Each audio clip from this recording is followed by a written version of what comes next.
I'm going to request everybody to just take a little time with me to fully arrive over here, right? So if you can, I just want you to look around you to the people next to you just now. Just one second. Uh, Just see the people sitting next to you, right? So today we are here to awaken compassion, and I'd like you to think about this. This person sitting next to me has a body and a mind just like me. This person has feelings, emotions, thoughts just like me. This person has experienced physical and emotional pain and suffering just like me. This person has at some time been sad, disappointed, angry, or hurt just like me. This person has felt unworthy and inadequate just like me. This person worries and is frightened sometimes just like me. This person too will die just like me. This person has longed for friendship just like me. This person is learning about life just like me. This person wants to be caring and kind just like me. This person wants to be content with what life has given them, and they want to be free from pain and suffering just like me. This person wishes to be safe and healthy just like me. This person wishes to be happy just like me. So now just allow your wishes for yourself to be loved just like this. And wishing this person to have the strength, resources, social support they need to navigate difficulties in life just like me. I wish this person to be free from pain and suffering. I wish this person to be peaceful and happy. I wish this person to be loved because this person is a fellow human being just like me. So I'd like you to just linger and reflect and keep this thought as we start our day. So I welcome Lama Yeshe to welcome and address the audience, welcoming Geshila.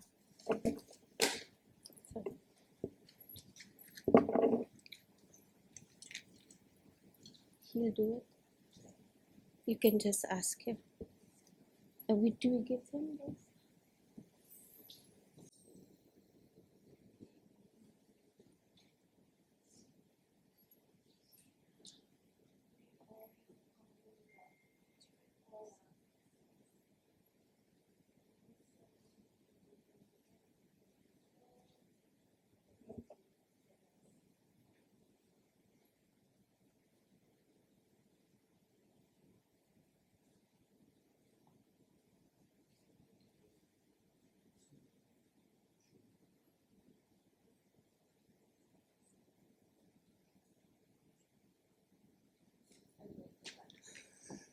Tashidale, namaste, everybody, and thank you for coming to this teaching today. So we are very honored today to have Geshila with us. So I just want to talk a little bit about Geshila so you understand just what a scholar he is and how important it is to listen to what he has to tell us. So when Geshila was in the 9th class, he was so focused on physics. He wanted to do physics. And he held on to that dream all the way up to class 12. And then in class 12, he had the opportunity to translate for a neuroscientist. And the neuroscientist was talking about the brain, obviously. And that then clicked something in Geshila's brain, because when he went home at night, he thought, physics or searching the brain? So he had a choice in class 12. Did he want to carry on with physics, or did he want to become a monk and study about philosophy? So thankfully for us, he chose that he wanted to become a monk.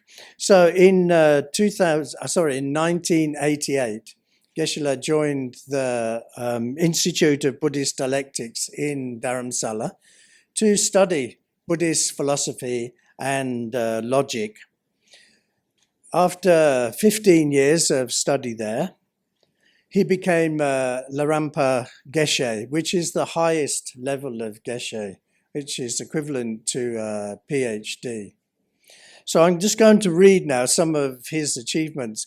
When I was looking at his CV, it was so vast and so long. So I've picked out some key things, because we'll be here all day just talking about his achievements. So in 2003, the Office of His Holiness Dalai Lama sent him to Cambridge University to England for proficiency English studies.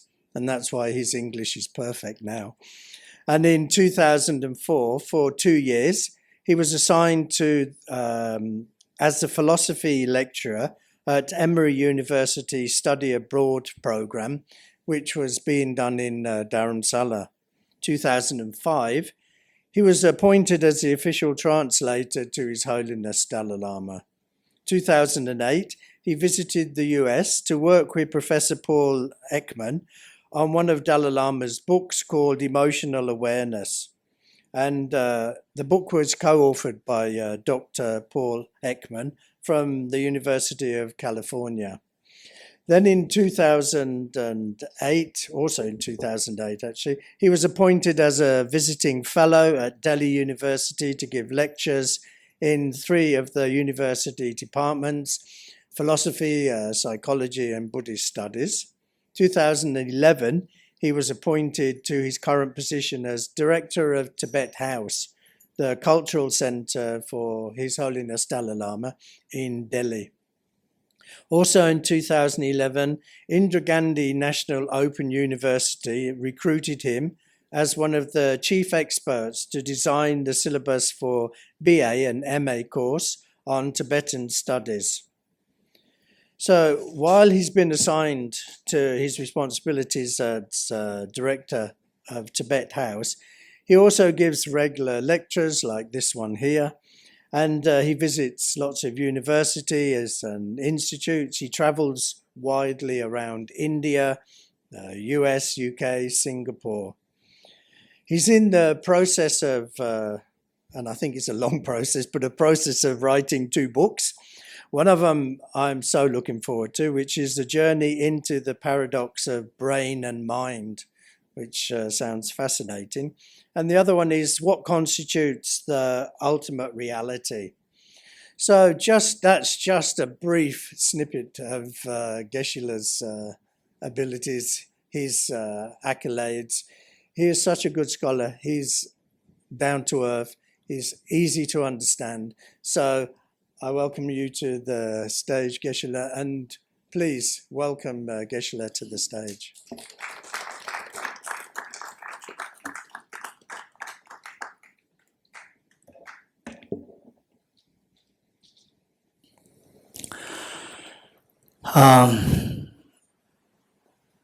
Thank you, the organizers, particularly Kamalji and her big family, the immediate family, and her students in Bodhicitta Center. And yesterday I learned about the Lama Geshila there. Initially, when Lama Geshila was it came in our discussion. It struck me with the thought of one monk with the same label, same name, Lama Yeshe, who was the founding director of FPMT. And I just somehow connected. And that was many years ago. And suddenly Lama Yeshe appeared. Is very easy to discuss, and I'm very impressed to see that he has been working very closely with Lupsanla for all these many years. It's not just 1 or 2 years. I thought that a Westerner maybe just here for like a few months, and he was here for almost 20 years, and a great service to the humanity, particularly to the suffering people. I really appreciate Lama Geshila and again Lupsanla, the working very closely with the sick and the ailing people. In fact, for you, the first time that I was dreaming of Chandigarh, particularly Punjab University, was I've been hearing about Punjab University since I was in my class 9, 10, 11, 12, the way Lama Yeshe introduced. And it was when I was in class 11, 12, particularly all these 4 years, and more precisely when I was in class 11, 12, I was so keen on physics, and one of my senior, the senior boys in our school, he joined Punjab University in biology department, and I personally felt that for me physics, and then I dropped biology when I was in class 11, and my biology class, class 12, class 11 I took biology, and my biology teacher was so upset, and she persuaded the mathematics teacher to persuade this boy to continue to take biology. And the mathematics, it was so strange. Mathematics teacher one day just casually told me, Dorji, why don't you want to continue biology? So I just dropped it there because I was so focused on physics and mathematics, thinking of becoming a physicist. And there was like 2, 3 years ago when I was giving online teachings, both the English speaking people and to the Tibetan speaking people. One of the teachers said that he's so glad that I did not become a physicist. Okay, by the way, I see that there are some physicists here. And finally, as I fully agree with, I forgot your name, the physicist here. Kaurjit. So what he said, I fully agree with him, that not only we need the brain development, we also need the heart development of heart and brain. So I'm going to discuss a little bit towards the end of the talk. And more importantly, that this group, what I expect is that any question that you might have about Buddhism, why this dress, why yellow, and so forth, any question that you might have, anything, not necessarily purely academic or what are the parallels between Buddhist philosophy and quantum mechanics, or the neuroscience and the psychology, particularly Buddhist psychology, what are the correlations, parallels, or anything that you like to listen to. Please, I would be very happy to invite those questions. It doesn't mean that I have all the answers. The point is that these questions are so important. These questions should not be stopped. And these questions would be like, for me, take away from Chandigarh and take away from my own growth.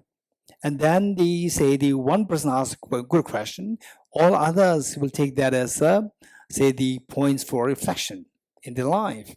And then if possible, as questions pertaining to the relationship between what we learn academically with our real life experience, how to expand our joy, your own joy. First, think of your own joy, and then how to expand it towards your family members.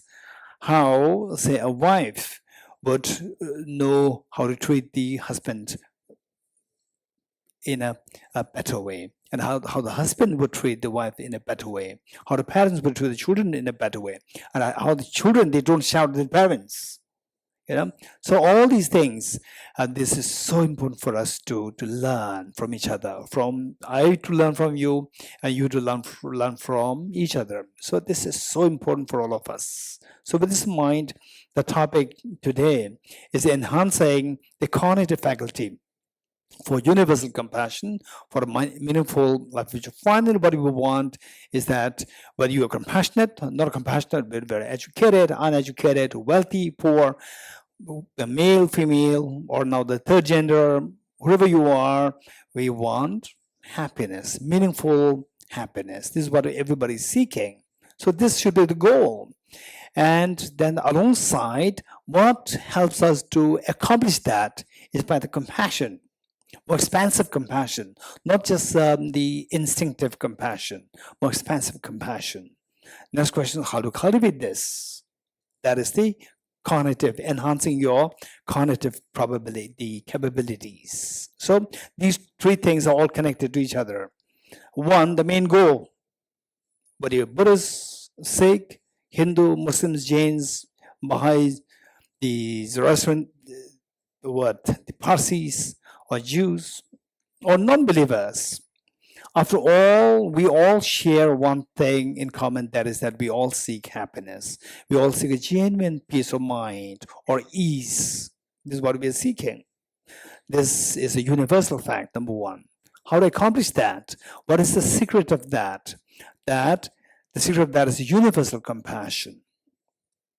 Okay, we do have, each one of us, we have our own compassion, some degree of compassion towards your parents, particularly when we are very small, so vulnerable at the age of 4, 5, 6, 7, 8, 9, 10.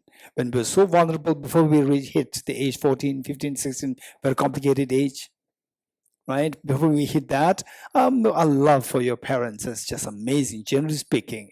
There are some exceptions. But can you expand this? Can you extend the same love towards other people? This is a question.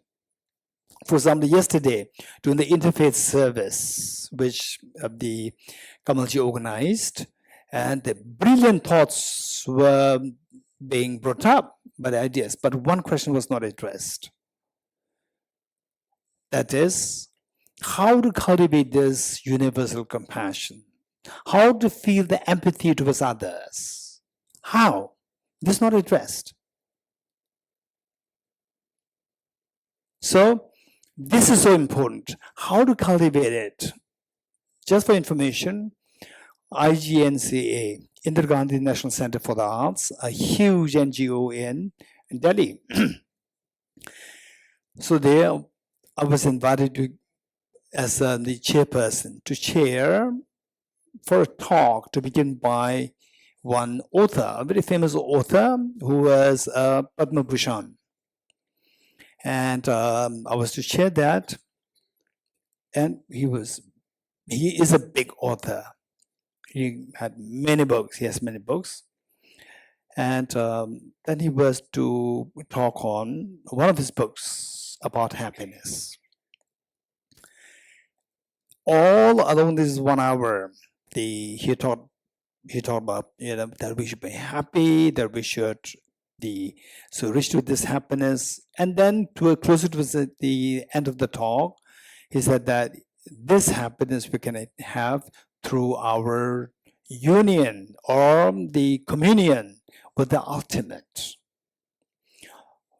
We have the communion with the ultimate, and then we'll have a genuine happiness.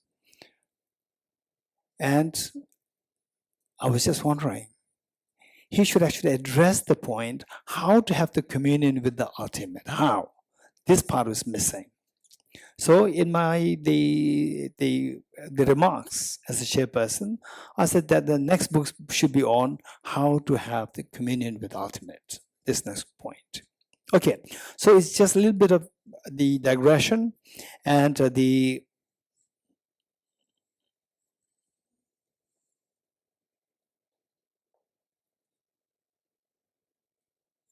okay, so basically I'm going to give you a very brief idea about, say, what's the well-being, the joy, meaningful joy, the well-being, and so forth, from broader picture of what the UNO thinks about it, and what His Holiness thinks about it, and then what you think about it, and what your family members think about it. This is so important.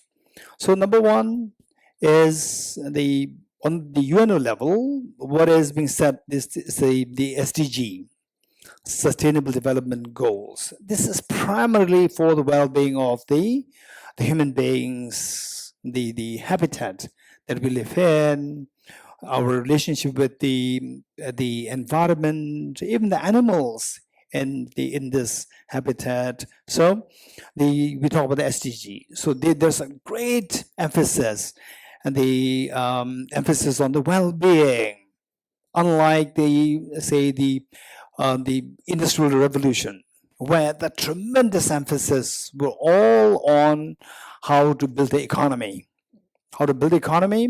and just where the industry grows, you become the powerful person. So Britishers, they become very powerful because of that.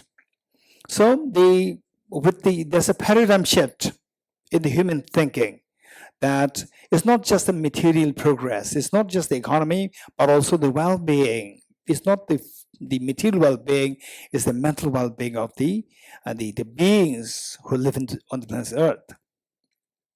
The next 17 SDGs were set up, they were being discussed, and then the next point is what is well-being, as explained by the World WHO, a state of complete physical, mental, and social well-being, and not merely the absence of disease or infirmity. For information, His Holiness the Dalai Lama, that was in 2008, he was invited to give a public address in Delhi University, attended for His Holiness, it's a very small group, but for us it's a huge group. For His Holiness, it was just like the hall jam-packed, but maximum like 2,000. For His Holiness, it's too small. And after the talk, during the question and answer session, a girl stood up to ask His Holiness, Your Holiness, what is the meaning of life? What is the purpose of life? And I'm sure that each one of you have this question in your mind. What's the purpose of life? What's the meaning of life? Say, for example, a small child, boy or girl in school, and you have a feeling as to like life, the meaning of life, something there waiting for me. And then you finish your school, you go to college, okay, something is there. And when you actually get married, have children, this is life, right? So what is life? And particularly if there's little conflict in the family, what is life? That's it. So now where to go next? So what is the meaning of life? This is a big question. And some young children, even at that age, teenage, when they were in the teenage, they could ask these questions. What's the meaning of life? And some people, they may have the abstract idea of meaning of, oh, that will come later for me. But some children, they could envision what the meaning of life would be like. So I have to create this. It's not that somebody will bestow this upon me. So what's the meaning of life? This was a question asked to His Holiness.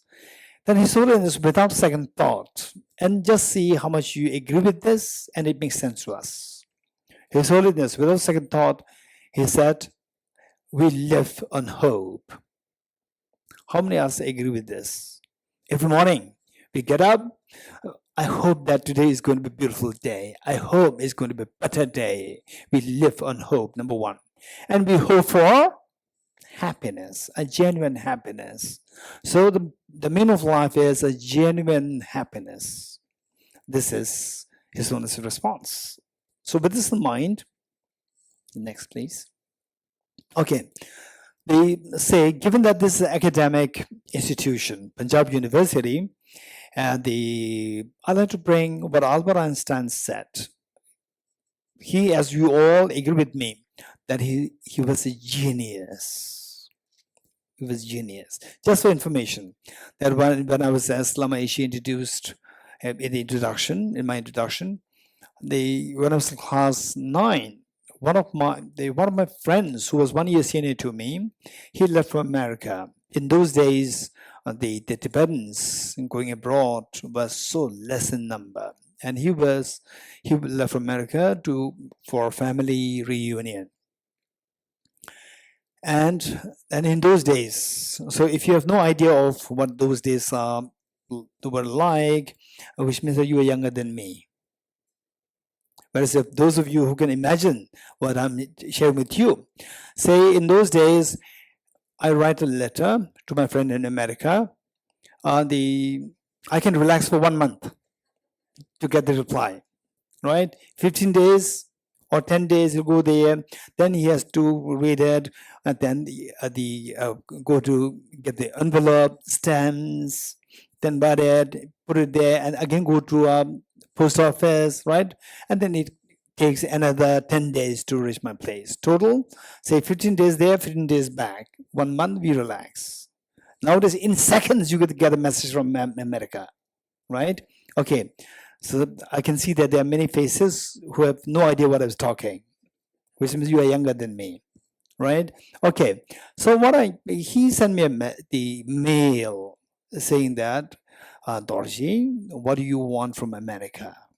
So guess, okay, by the way, your phone.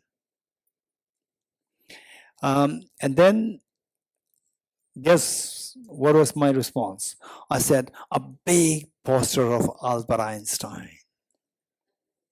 And it never arrived. It's already like 36, 37 years. Still, it did not come, right? Some people who listen to these talks, they empathize with me. And then later on, they would bring some small Albert Einstein photographs. Okay, so let's see what he has to say. Albert Einstein.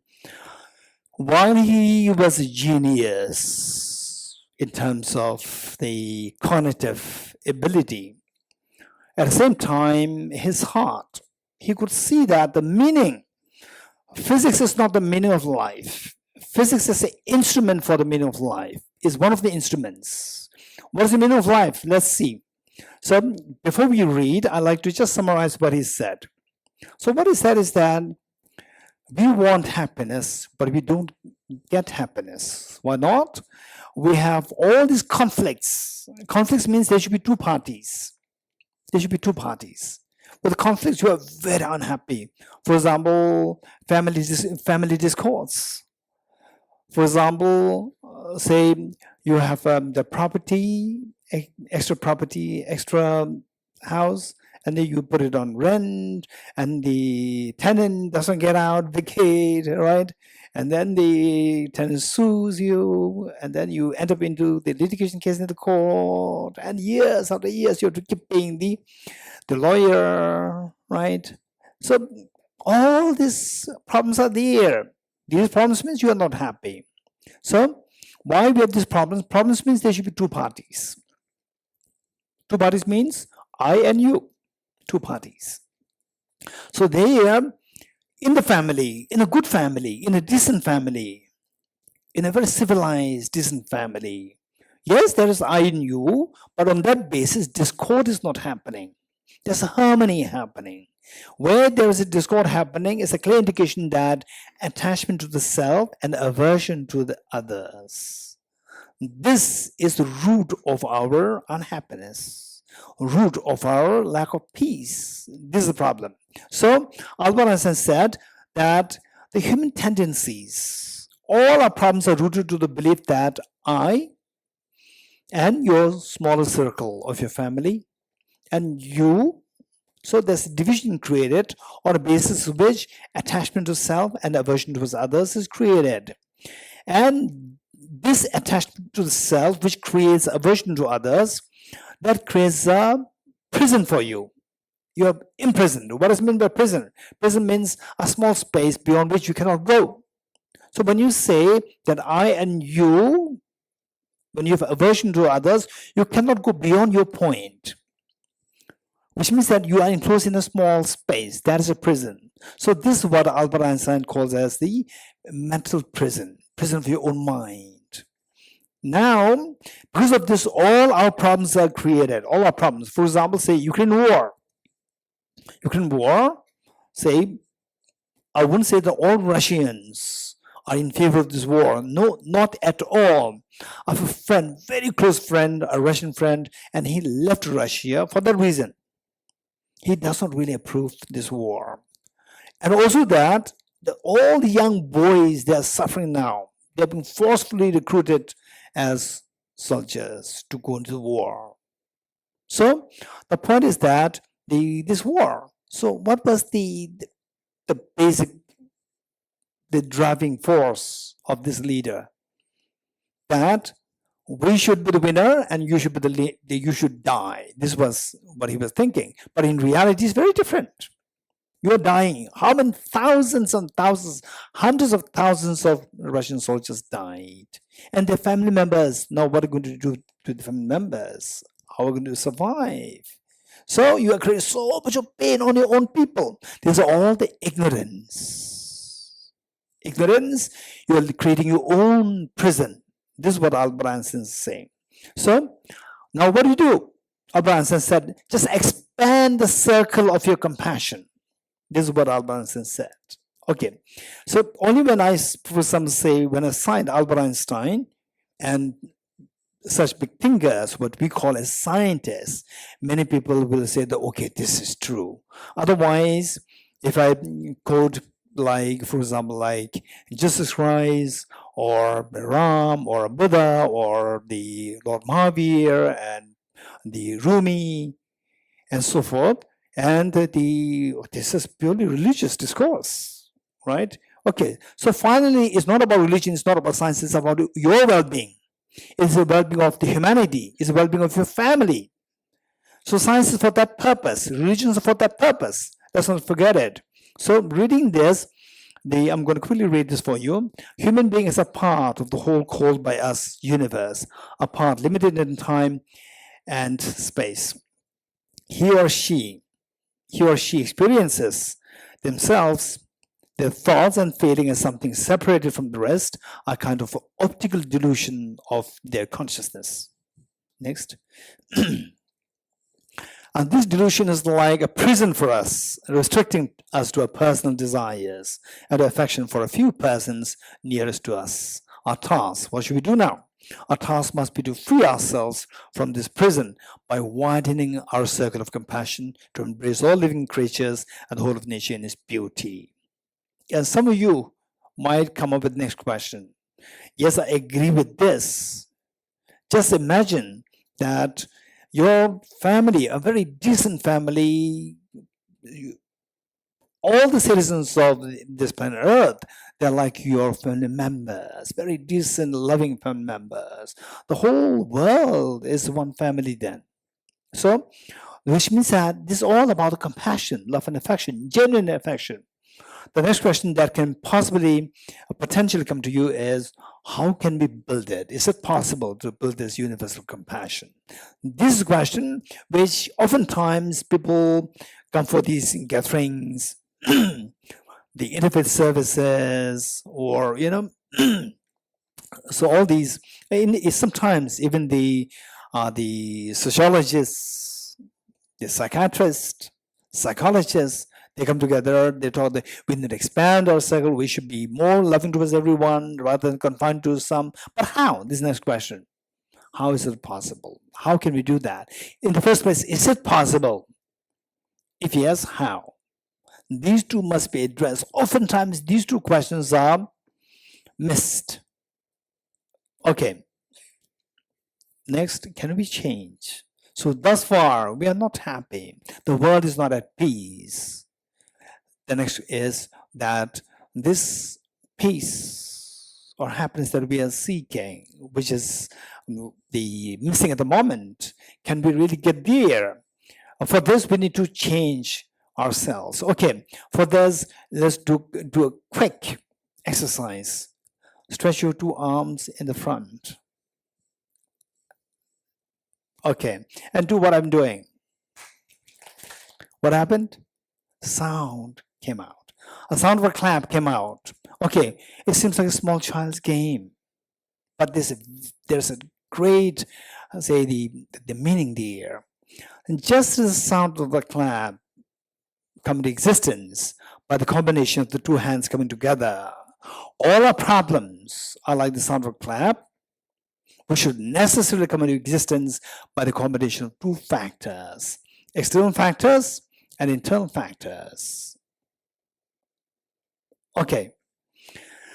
Now the next question is that we talk about the external factors and internal factors. Okay, just raise your hands those who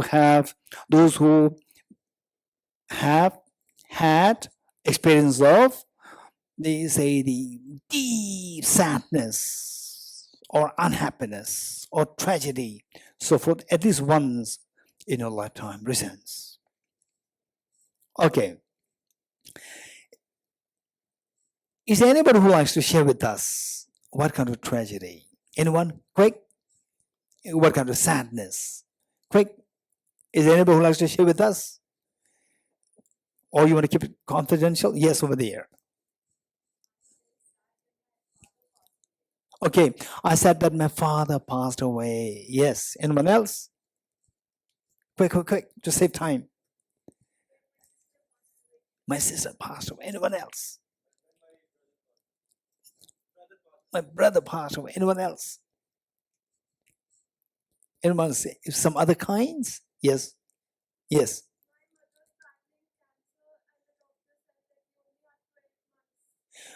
Okay, very sad to hear that. Very sorry. Yes, your mother battling with cancer, and the doctor said that she will live for the next 12 months. Yes, over there. Just yesterday, we heard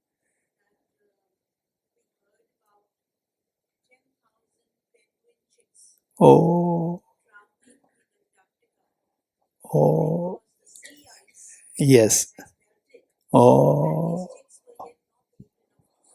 oh, Almost, say, 80% of the population of emperor penguins yes, yes, yeah. wiped out. Oh, very sad. Yeah, indeed. It's so sorrowful because we feel so helpless. Yes, yes, indeed. Yeah. Okay, so yes, over here.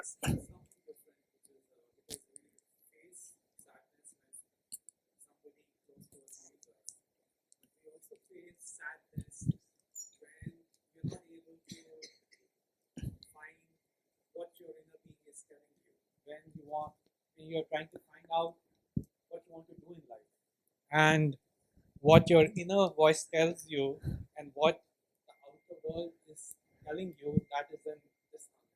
Exactly. So this is mostly the children who uh, you finish the high school, young children. Yeah, this is mostly with them. Yeah, this is a big problem for them. Okay, yes, here.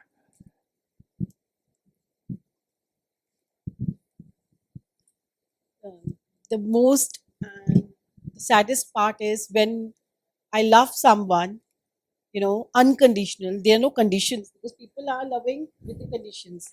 That's throughout my life. I've loved people around me unconditionally. I've worked hard in my professional, whatever the life I've gotten, but never got that back.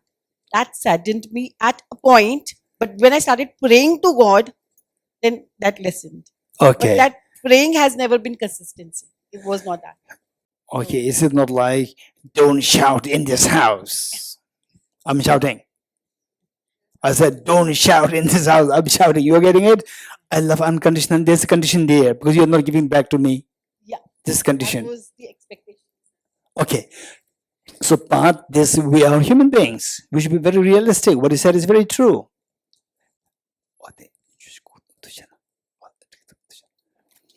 That's very true. We're human beings. We have some degrees of expectation, but expectation is usually what creates problem to us. But of course, we're human beings. We're ordinary human beings. We can't expect to go away from the expectations altogether, but we can minimize and remove them. This is going to be the next topics to be discussed. Okay, so let's say that I'm glad that your response is very the positive meaning that your response is so active. Thank you so much. And what I would say is that the problems, in all our problems, there are two factors: external factors and internal factors. In a very cursory form, let's say the external factors, all the descriptions that you've given, external factors are different, right? Different. And internal factors is like, I have a problem, I'm in pain, I have a problem, I'm in pain. So there's always I on the one side, and there is that he, she, weather, and Chandigarh, the weather is not bad, right? Chandigarh weather is good or bad? Hey, both. Humid. Okay, humid means I like to invite you to Delhi, right? If anybody feels Chandigarh is very hot, don't worry, I'll invite you for a holiday to Delhi. You're getting 1 week holiday, then you will appreciate Chandigarh. Okay, so let's say that the weather, the humidity, my neighbor, and so forth. We have all this. So external factors differ, but the internal factors are always the same. You're getting it? There are two things. Now you do one thing. Of the two hands, you just stretch out one hand out. Do what I'm doing. No sound. So where there's only one hand is gone, without other hand, there's no sound. Sound of your misery stop. The purpose is not that the other person should be taught a lesson, right? This is not the purpose, to punish the other person, right? What truth for truth and eye for eye, right? This is not the purpose. Purpose is your misery should stop. If your misery stops, your happiness grows. If your happiness grows, you can spread this happiness towards others. The world will become a more beautiful world. For example, like say, just because of one person, Kamalji, because of that, I got the opportunity to meet with all of you. In other words, one person can make a difference. So therefore, if you're happy, if your sadness is gone, the sound stops. Where the one hand is gone, the other with the external factors, but the sound is not there. Your misery stops. Your happiness blossoms. Your happiness blossoms, it spreads to a family. Your family feels way happy to be with you. And then at a workplace, and the people around you, they will carry your message. They will carry your vibration of your joy and happiness to their own family members. So this is how we can make a difference to the world. The next for this, I'm also like to say of the two factors, external factors, internal factors. We see that. Just tell me, how many external factors are there? External factors to create problem on you. Raise hands. How many external factors are there? Huh? Sorry, if you don't have an AC, you have a problem. If an AC, there's a problem. It's too cold. Or it goes wrong. Again, there's a problem. The mechanic doesn't come. Right? So if you don't have a house, there's a problem. If a big house, there's a problem. Right? Same. If you're by yourself, you have a problem. I'm lonely. If you're other people, you have a problem. I have no privacy. Right? So how many such external factors are there which make you unhappy? Just tell me, quick. Millions, endless, infinite external factors are there. So to think of removing these external factors so that one day all the external factors are gone, and then my peace of mind is just infinite. Don't expect that. Don't expect that. Either you have to live by yourself or you have to live with somebody. If you live by yourself, you feel lonely. If you're with somebody else, You say I have no privacy. You're getting it? So the point is that there's no third choice. Either live by yourself or live with somebody else. There's no third choice. You're getting it? There's no third choice. So both choices give you problems.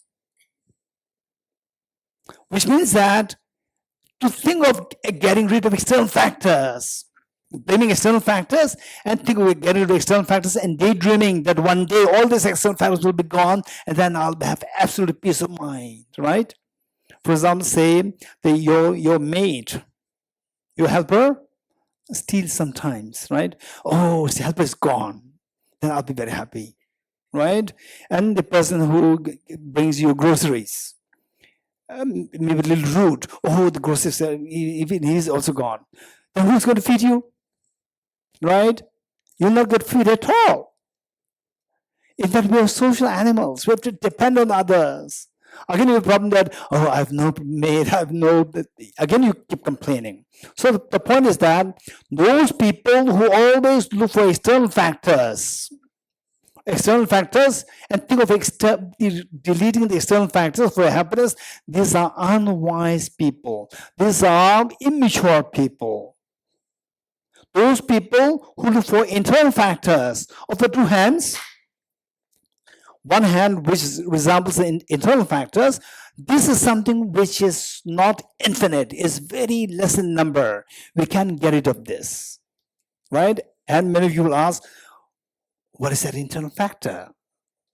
You have these questions. Okay, so this I'm going to discuss with you later. Internal factors, there are only two. There are only two. External factors, infinite in number. So those people who inquire, what are the internal factors, and try to get rid of this. Of the two hands, remove one hand. And external factors are infinite. No sound. Sound of your misery, stop. These are the wise people. These are the mature people. These are the civilized people. For example, the Ukraine war. Think that just the Ukraine, we will annex the territory, right? Kill them. So this is unwise, immature, because you are looking for happiness outside. This is immature. So whereas, just imagine, instead of this leader, think of all the leaders like His Holiness the Dalai Lama, who's so kind, compassionate, so wise. All the leaders will come together, for example, like G20. Like this, all the leaders of the world come together, have dialogue, and see what's the problem, how can you solve this, right? So, whether there's a border between Russia and Ukraine, the Russian bigger or smaller, still people to live, eat, nothing will change. But we just we create illusion so that we will be better off, we'll be happier. This illusion. So the point is that those people who look for external factors and think of getting rid of the external factors for their own happiness, these are unwise people, because the external factors are infinite in number.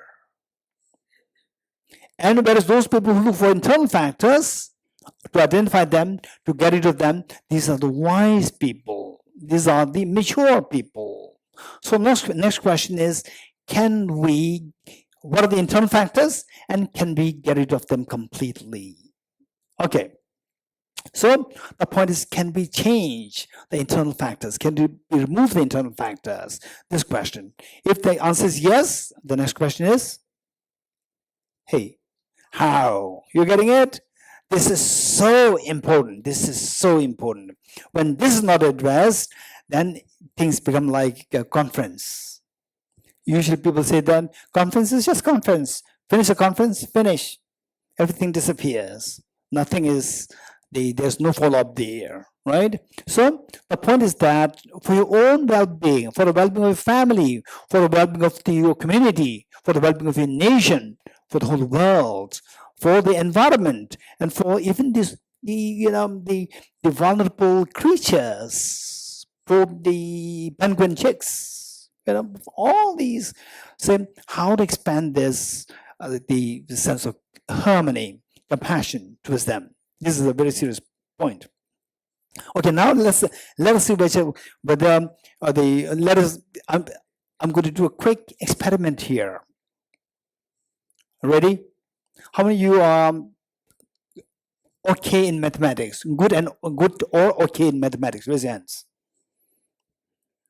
Okay, good. How many think that you are not really good in mathematics? Raise your hands. Okay, those who raise hands now, tell me how many when you go to shop to buy bread, 50 rupees bread, and you give 500 rupees and you expect 450 rupees back. How many of you know that? Raise hands. Right? If you don't know this, don't go for shopping. You're getting it? Okay, if you know this much of mathematics, we'll do exercise here. Ready? Ready? Good. Okay, so the exercise is that I will give you some mathematical problems. Very simple, plus minus, no multiplication, no division. It's just plus minus. There are two numbers less than 6. Very easy. Can you do that? Okay. So the point is that I give this problem to you and mentally do the calculation. And at the end, you give me the answer. Only when I ask you what is the answer, you give me the answer. Till that point, just remain quiet and give the answer. They do the calculation mentally. Okay, ready?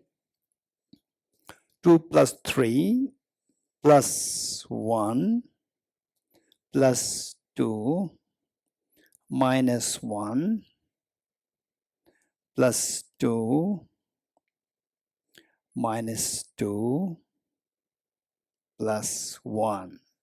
What's the answer? 8. Very good. Not bad. Okay, good. I'm glad. Okay, we do it again. We do it again. You ready? Same thing. Very simple mathematics, plus minus, and the no division multiplication, and numbers less than 6. Ready?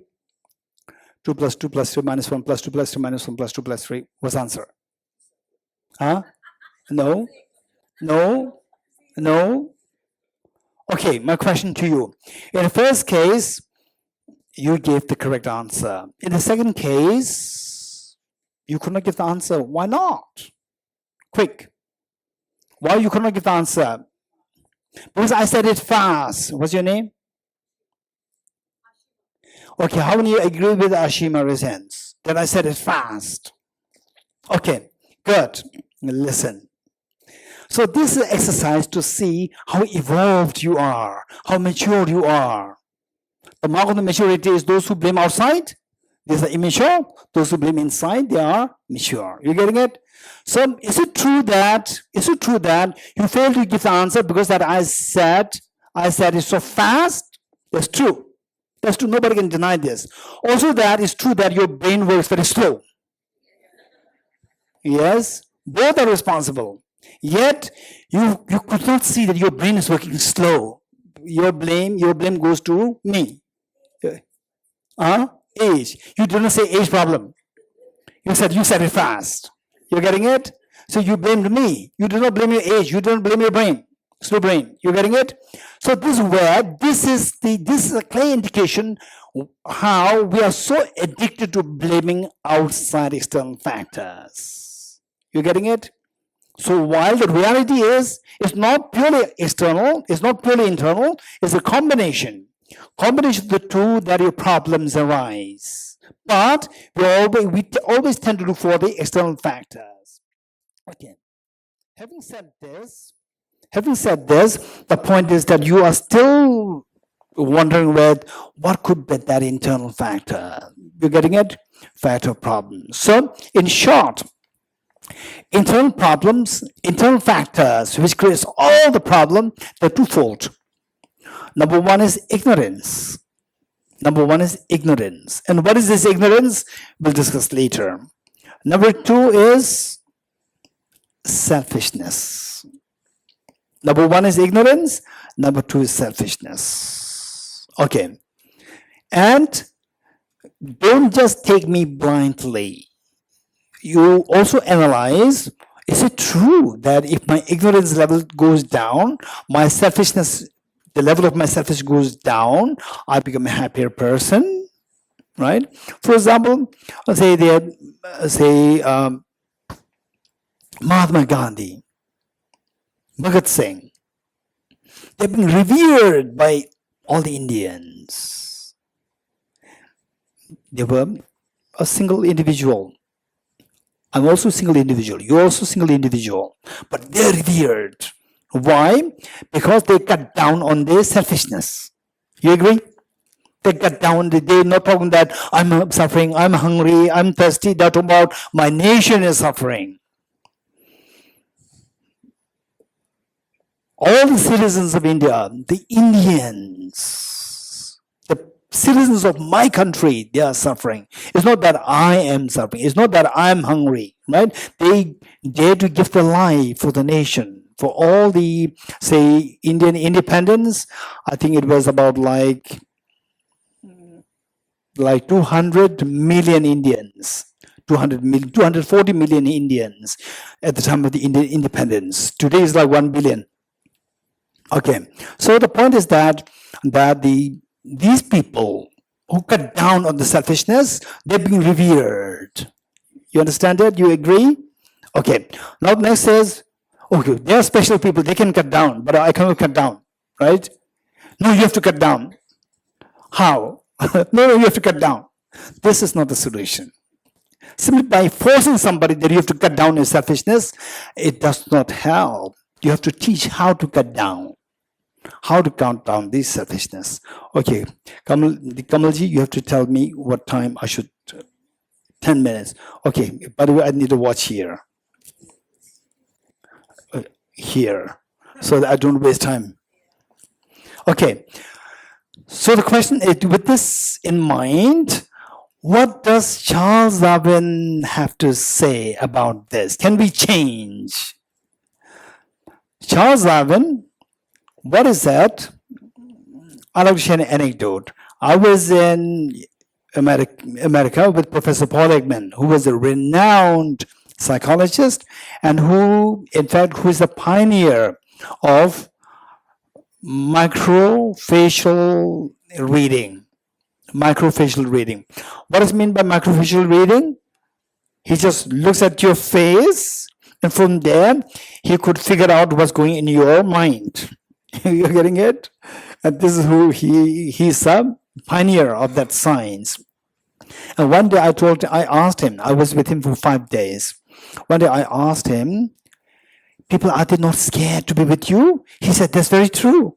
So people, when they come to know that this is my expertise, people just block their face and say, no, I don't want to show my face to you. Because they don't want you to know what's going in their mind. So he's hired to detect the terrorist by the CIA, by the American intelligence. They hired him, they recruited him as the expert to teach the officials there to detect the terrorists. Okay, so I was working with him for 5 days on his book, Emotional Awareness, co-authored by him. And all the 5 evenings, he entertained me so kindly. One day was to meet with all his psychologist friends, and he asked me to introduce myself a little bit, what I'm doing, and about myself. And I talked a little bit about the philosophy, how to cut down on our negative emotions so that your happiness will expand, and extend the happiness to other people.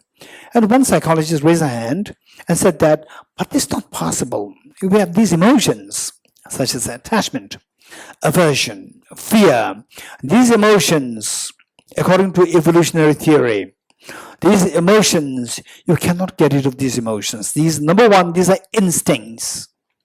These emotions are instincts. Number two, these emotions are required for our existence. Without these, we will perish, will die. The human species will die. And how? How if we don't have these emotions? Are they instincts? 100% yes. Nobody has to teach how to be angry.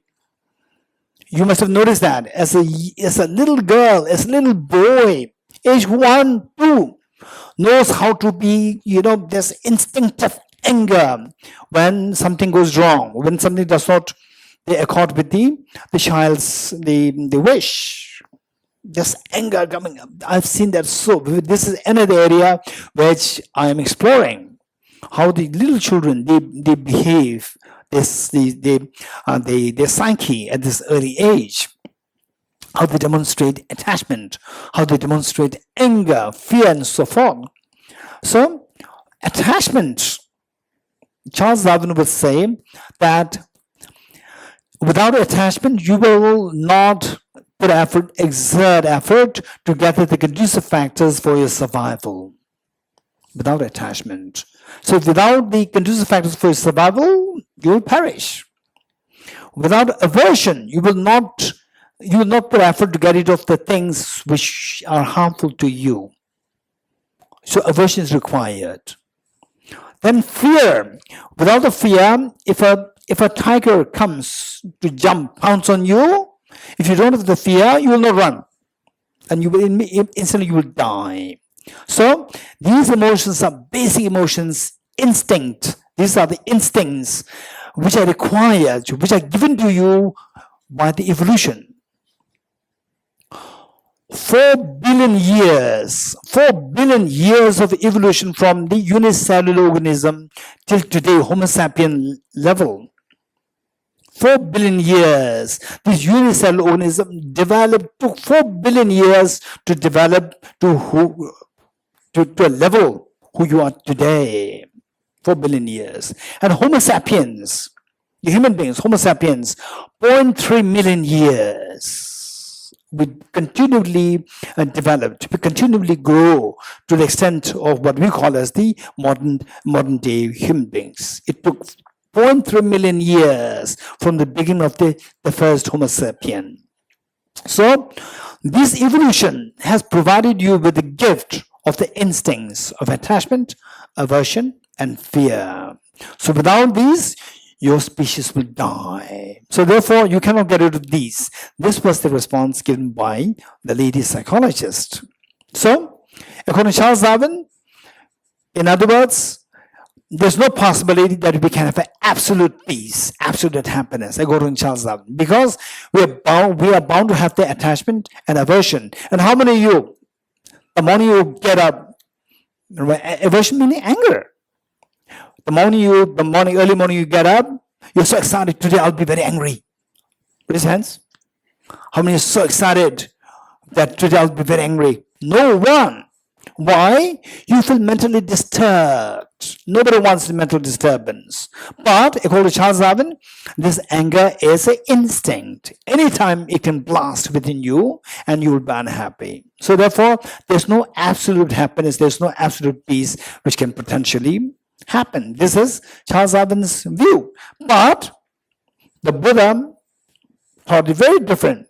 Said that this is not true. Of course, Charles Darwin just a few hundred years, but the Buddha 2,500 years ago, Buddha said that no, that's not true. We all can have the 100% happiness, right? Okay, how many of you like to have happiness, genuine happiness, not just the immediate, the sensory happiness, genuine happiness? Raise hands. How many like to have this happiness? Okay, all of us, right? And how many of you think, okay, by the way, if you want happiness, what degree of happiness do you want? 10%, 20%, 50%, 100%? Saniji? 24/7. And Saniji? 85. Which means 15 you don't want. Okay, 15 say to appreciate the 85. Okay, so which means Kamalji? Okay, Kamalji and the Anjal, right? Anjal, Kamalji and Anjal, make sure that Anjal, your dad, the morning breakfast is cut. 15% cut. You're getting it? So to appreciate the lunch and dinner. Right? You cut it and then you see to his response. Hey, what happened, Kamalji? What happened to my breakfast? Where's my breakfast? Right? So then that's proofs. Okay, let's see. We see that 100% happiness. What is the next question? Okay, don't Chandi. What do we call those people from Chandigarh? Chandigarhite. Okay, Chandigarh. They're keen on bypassing things, right? So before we say how, there's another question: is that achievable? This question, is that achievable? Number one. If I say yes, then the next question is how? You're getting it? These two questions. First, is that achievable? Okay. How much time I have? No. It'll take another 2 hours. So earlier it said 10 minutes, again 10 minutes? Okay. Okay. Okay, tea is not ready. Okay, please let me know once the tea is ready. Okay, good. Now what's the question? What's the question that we are left? Yes, not how. Is the 100% happiness achievable? Number one. Then number two is, if the answer is yes, the question is how. Okay, the first to know this, let me give you an example. A handful of sand. Handful of sand, squeeze it. Will the oil come out? No oil comes out. You squeeze a handful of sunflower seeds. The oil comes out. Yes. Why not in the first case? Why in the second case? Yes. Why? Anyone? Quick. Because the sunflower seeds has the constitution of the oil there. How many agree with your name? Okay, how many agree with Rubiji? Raise hands. Sunflower seeds, it has the potential for oil inside. Sand does not have the potential for oil inside. How many agree with Rubiji? Raise hands. Good. So if you want 100% happiness, to see what is achievable or not, you have to see if there's a nature of 100% happiness within you. If you don't have the nature of the 100% happiness, no matter how much you put effort, 100% happiness will not come out. So how do you know that you have this nature or not? This next question. Okay, for this matter, let us say here around Chandigarh, is there any running water? River? Is there any river? Huh?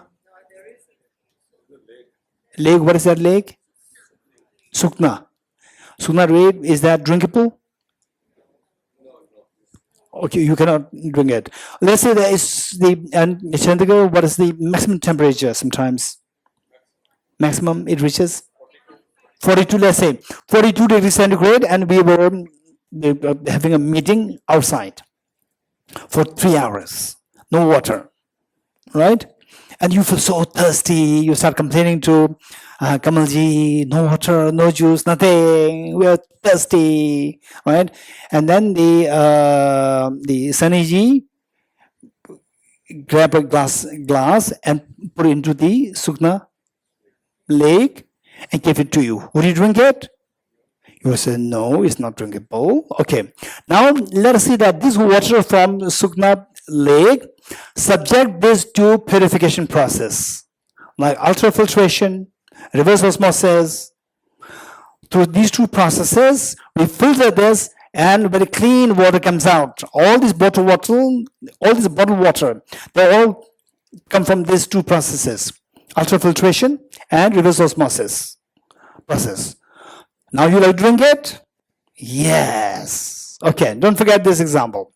Next, say there's a black charcoal, and I want you to make it white inside out, right? And if you can do this, I will reward you with 100 rupees. Okay. Do you think you can do it? Inside, outside, both. Inside, outside, both, I want it white. So what you do is that you try to, say with the water, you try to remove the pollutants with these two processes. Reverse osmosis and ultrafiltration. With these two processes, you remove the pollutants. Likewise, you try to remove the black particles of the charcoal. What happens? You remove the black particles of the charcoal. What happens to the charcoal? charcoal disappears. You getting it?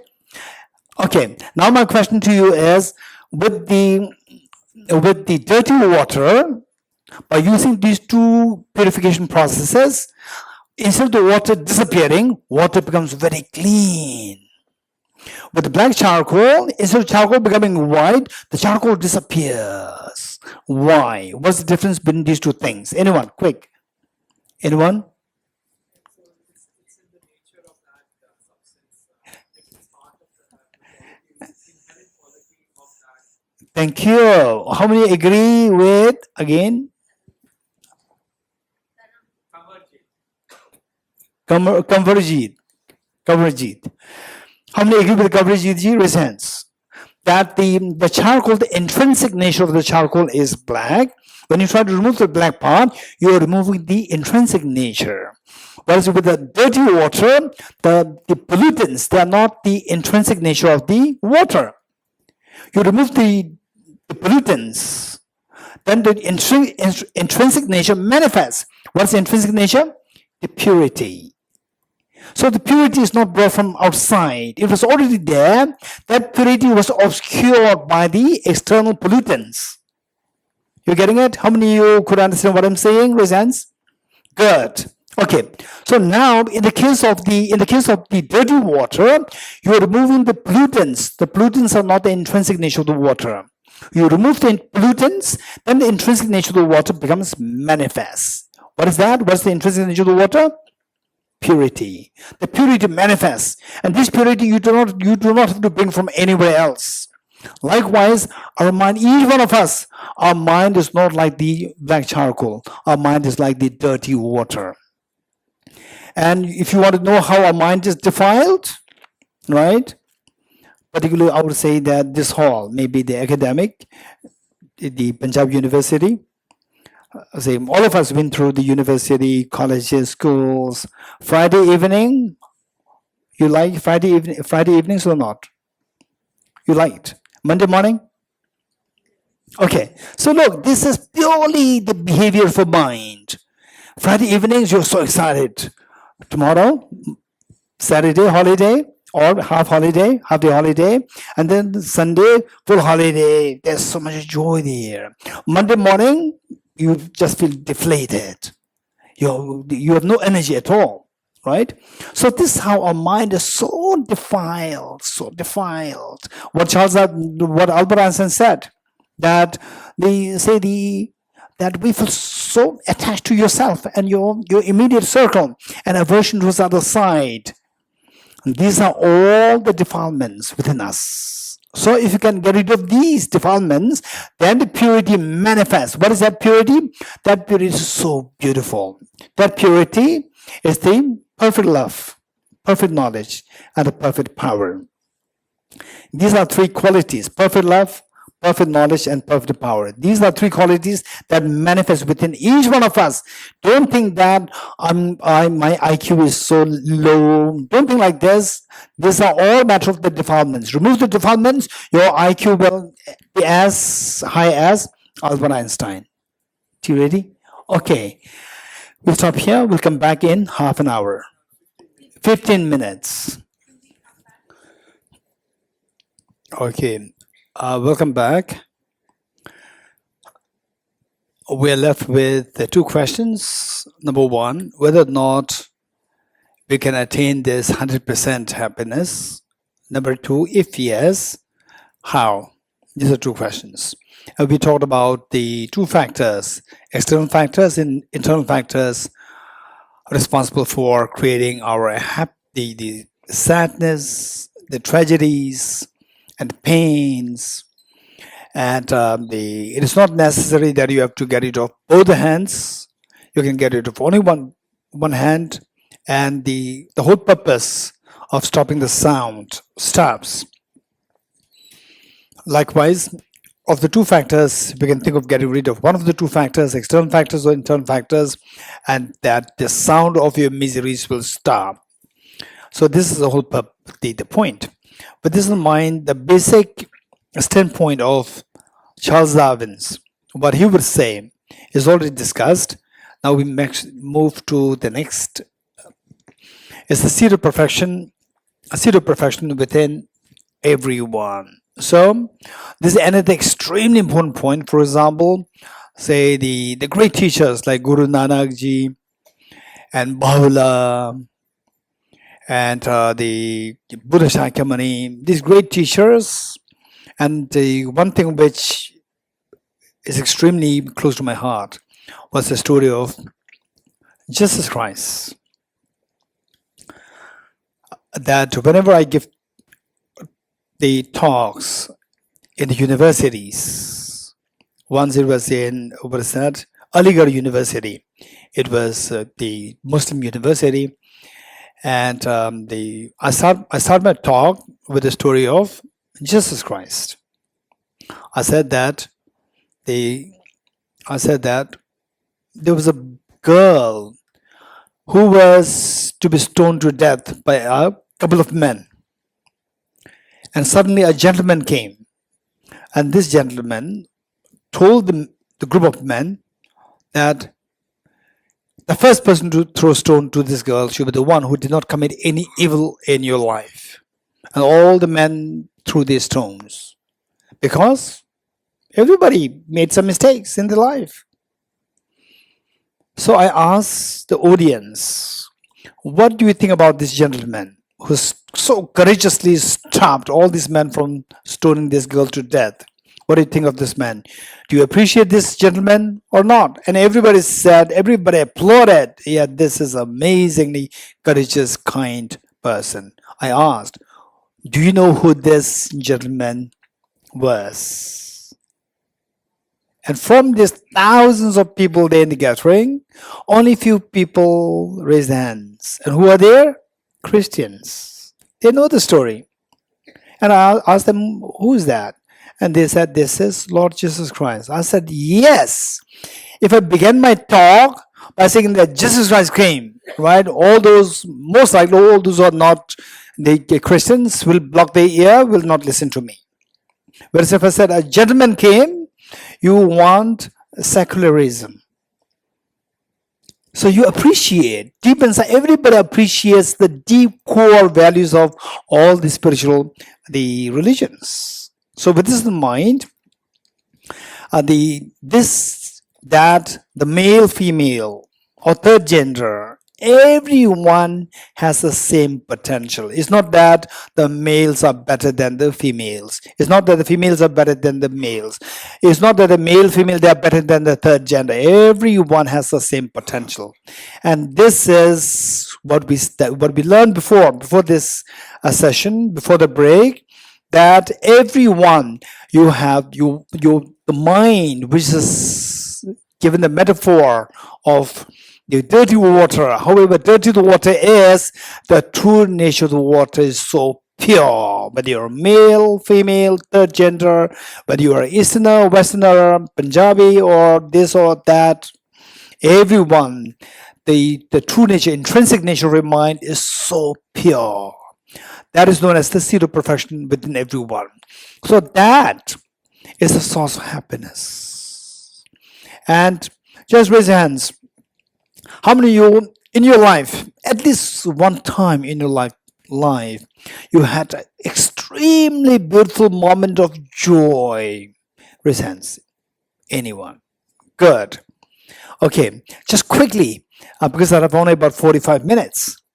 I'm just wondering if somebody can share that moment with us. What is that moment when you really had a genuine, the word is genuine. You're getting it?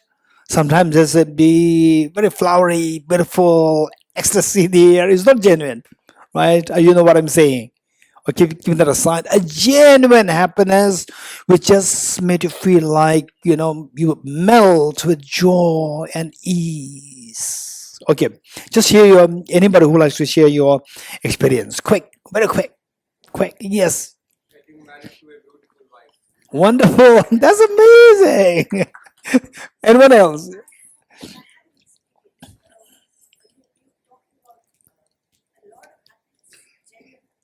Yes. Okay, in meditation, you feel that. Wonderful. That's amazing. Once.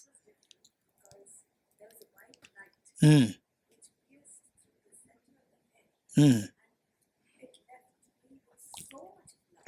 Mm. Mm.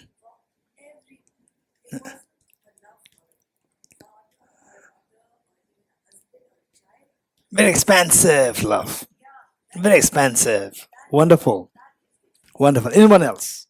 Yes. So the thing is that once you experience that kind of a stage, that love, like she said, is very expansive. You don't see the other No, any one moment, incident that you went through this.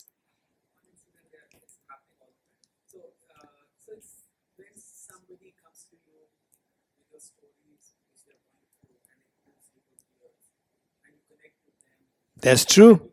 This is one of the most beautiful moments when somebody has, something to share with you, pain. You listen to that person, and the person simply runs into tears to see that you are listening to, that person. And the person is not really expecting anybody. They is so hopeless now, but somebody is there to listen to you. It gives you so much joy. Wonderful, amazing. Anyone else? Yes, over there. Oh, watching the sun rays penetrating through the leaves, so beautiful, right? Okay. Now, oh, the lady over there, you have, yes.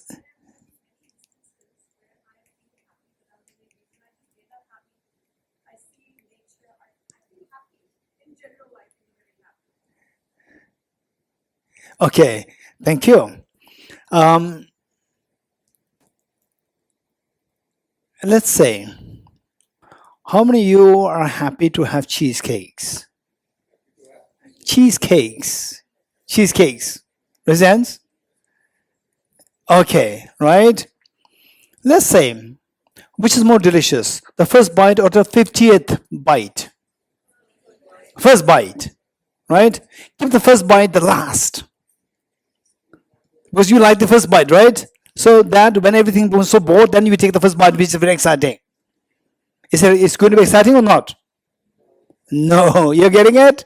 So the cheesecake per se is not the happiness. If it is happiness all along the 50 bites, you should be happy. But every time it diminishes. You agree? Cheesecake per se is not happiness. So where is this happiness coming from? When you have the first bite, there's a tremendous happiness there. Where is it coming from? It's not from the cheesecake, from somewhere else. Where is it? Somewhere from inside. That's the real treasure is somewhere inside. It's not from the cheesecake. You're getting it? Some inside. That is known as the seed of perfection. That is the seed of beauty that exists within everyone. Whether you're male, female, third gender, from this religion, that religion, it doesn't matter. Everyone has this seed of perfection. And what we're discussing here, don't just follow like a religious instruction. You're getting it? Follow it as a lecture to see if it really resonates with your personal experience. If it does not resonate, feel free to bring this up in your question. If it does resonate, this whole purpose of being here together, you're getting it? This is so important to see that whether it resonates with my life. So this happens. Yes, I get this happiness. Is that coming from the cheesecake? Or is that coming from the girlfriend, the boyfriend? Or is it coming from the hot coffee? Or is it coming from the cool weather and so forth? No, with the same object which can trigger that joy, that happiness, under a different situation, that same object cannot give rise to that happiness. So that happiness coming from not from the object, it's coming from somewhere within. That source, I would also divine. I would not call it. I would say that it is within you. It is within you. You may call it with anything, but it's empirically you can feel it. Empirically you can feel it. So what we are discussing here is the empirical reality, not esoteric, say the phenomena. Is empirical reality. So we all have this seed of perfection within us. So this, but it does not happen 24/7. Who was that who said I want the 100% happiness 24/7? over there. And she's been so honest. Everybody wants to have this 24/7, except for Saniji, right? Who likes to have the breakfast cut, right? Okay, so what we are saying is that, but this happened as this beautiful moment. I like to share this with you. Oftentimes, when we reach age, earlier days, in the earlier years, meaning like a few decades ago, when you reach the age 16, 17, 18, it becomes a complicated age. Nowadays, the age limit has dropped down, right? Nowadays, like 14, 15, not 16. You don't wait till 16. 14, 16, you become very complicated, right? You start to have a complication with your parents, right? Oh, my parents are overprotective. My parents are kind. But then, because that you want to do things which your parent does not want you to be in a problem, and you cannot see this problem, you want to go into this problem, so the parents want to stop this. And then you are so angry, then you gradually build up the hatred towards the parents, particularly the mother, the poor mother, right? So you start to shout at the mother. All these nasty things happen. Okay, we have to listen to this anecdote. Once, in Dehradun, in a very beautiful setting, they invited to give a talk, and I asked the same question. Just share with us your one moment, the one most beautiful moment in your life. And there's one gentleman from England. He said that the most beautiful moment that I had in my life was me holding the hand of his 1-day-old daughter. For him to hold the hand of the 1-day-old daughter, that was the most beautiful moment. When he was saying this, he was literally going to tears. Okay, just imagine if you are this little girl, would you be proud of your dad or not? If yes, raise hands. Somebody is feeling so proud, so joyous to hold your hand, right? And that person is almost they break into tears out of this joy, feeling the pride of you coming on the earth, right? Would you be happy with that person or not? Yes, of course. Okay, who's that little girl? Who's that little boy? Tell me. I've never seen you. I'm in most cases, except for Losang La. Losang La, all others I'm meeting you for the first time. But I can precisely guess that all of you are that little boy and the little girl. If not 100%, 99% of you were that little boy or the little girl. Because your parents felt the pride, joy of your birth. And this is the amount of love that we have received from your parents. Yet, when I say what is the most beautiful day, right, the beautiful moment in life, hardly people talk about that. My parents being so kind to me. Hardly people talk about that. And in that group, I gave chance to 8 people. All the 8 people talk about their children, not about their parents. No one. You're getting it? So this is where we're going wrong. Where we're going wrong. The point is that, yes, in a way, what Charles Darwin said is very true. For Charles Darwin, that the children are very important because the children will take the responsibility to continue this species. And the parents, their job is done. They become redundant now. They become obsolete. But for the Buddha, for the great teachers like Guru Nanak Ji, Ram, Prophet Muhammad, Baha'u'llah, and the Lord Mahavir and so forth, for all these great teachers, no, your age does not matter. You are very important. You're important, your parents are very important, your children are very important, all are important. So this is this is where why this is the case is that there's no inequality. There should be no inequality, injustices on the basis of gender. This is because of this that the Buddha Buddha struggled so much in those 2,500 years ago. Buddha struggled so much to fight against gender discrimination. So likewise, many of the teachers, they fought against the gender discrimination. This is so important. In other words, why we are all equally important. There should be no, the biases. Male chauvinism should not really happen, because that everyone has the same potential for perfection. Okay, what is that? Same potential for infinite happiness. The next slide. Okay, this is a very important point. So now, this verse is authored by one great teacher, Indian great Buddhist master by the name Bodhisattva Shantideva. Read his book, chapter 9, very sophisticated philosophy. And you read chapter 1 and chapter 8, his mind simply melts into compassion. You can see the beauty of the union of compassion and the wisdom. So what is that? It's all common sense. It's nothing to do with Buddhism. It's all common sense. So what is that? Is that, let's say I come here to Chandigarh and I tell the Kamalji that, okay, I want to just feel the earth of Chandigarh. I want to walk barefooted. But the pebbles prick my feet and the thorns prick my feet. Oh, Kamalji, please cover the entire Chandigarh with leather so that I can walk very comfortably, right? Where will you get enough leather to cover this? But you can cover your 2 tiny feet. You just get 2 tiny feet to cover your two tiny, leather to cover your 2 tiny feet, and then walk. That suffices covering the entire earth with the leather.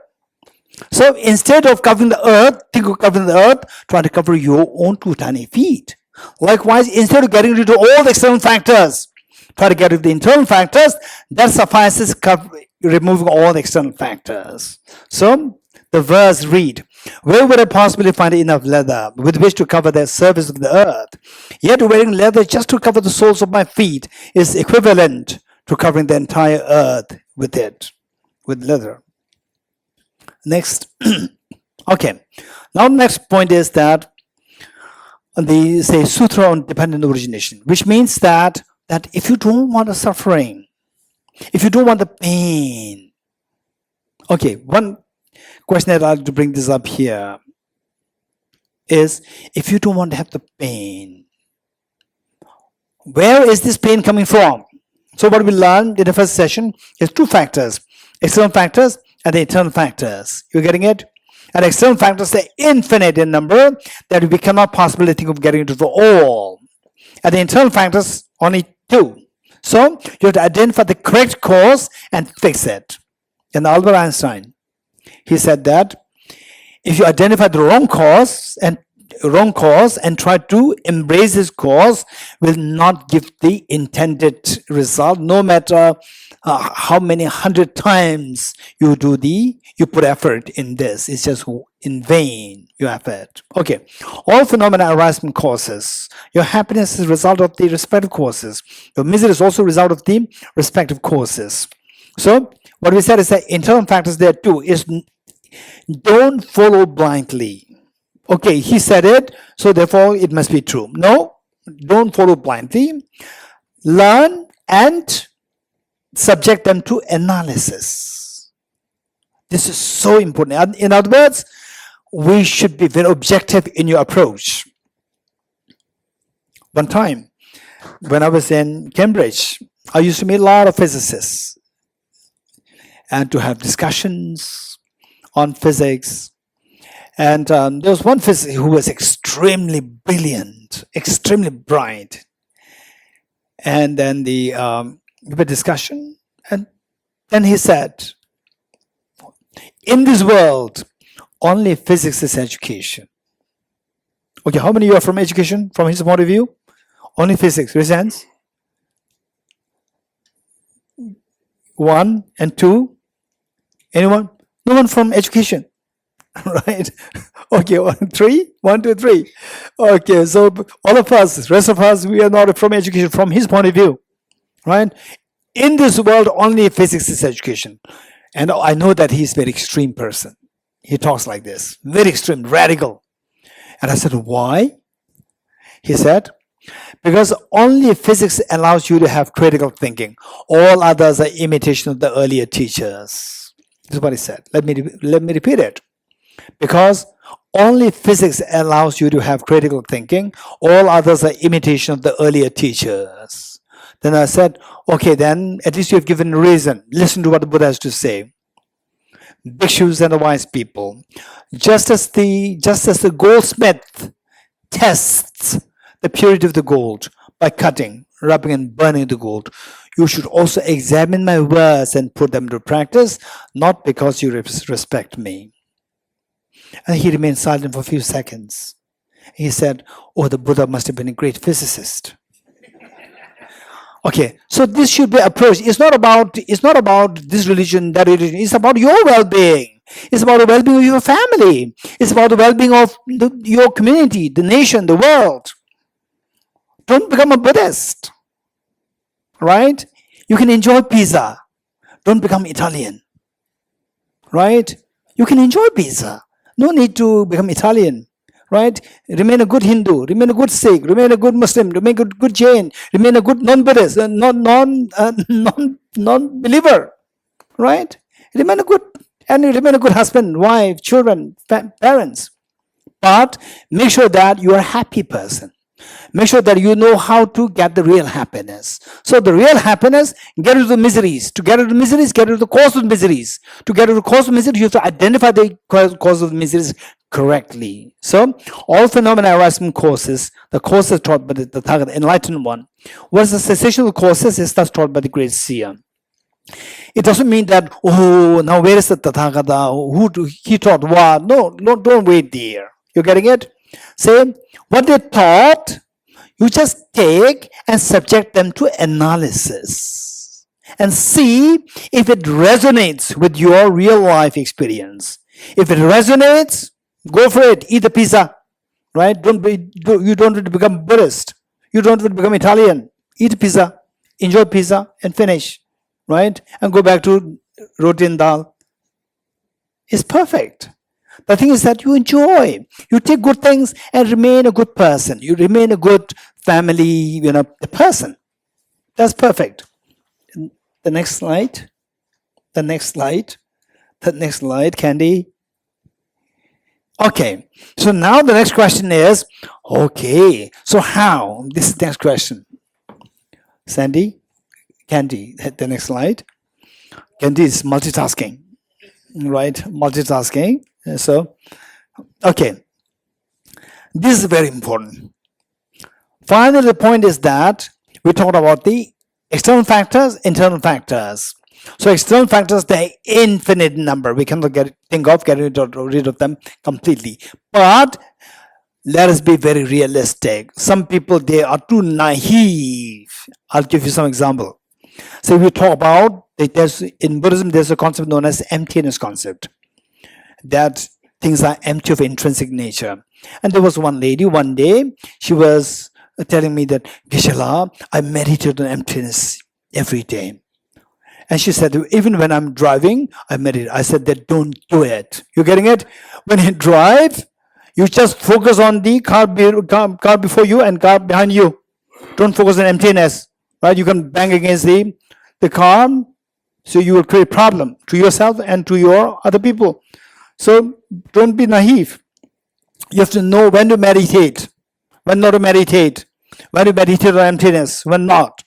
So the point is that when you talk about the external factors, internal factors, oh, I went there, Kamalji's, she organized the program, and there was one teacher came there, and he said, external factor, internal factor, to sound is amazing. With internal factor, external factor, even if once the internal factor is gone, with external factor, no matter how much, no sound, my misery stop, so I don't care about external factors. Now, even in the night, you go, you eat, wrong food, external factors. No, don't be too naive. We should be very realistic. To remove the internal factor will take time. Meanwhile, take care of the external factors also. You're getting it? Take care of external factors and take care of internal factors both. Not just be too naive. You're getting it? Say COVID-19, don't say that, okay, external factor doesn't matter, right? COVID-19 means put on the mask. When the COVID just breaks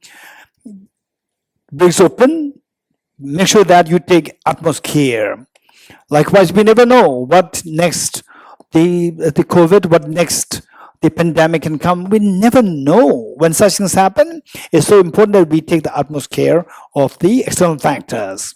Meanwhile, keep in mind that external factors to be taken care of, but keep in mind that I cannot get into the external factors completely. You getting it?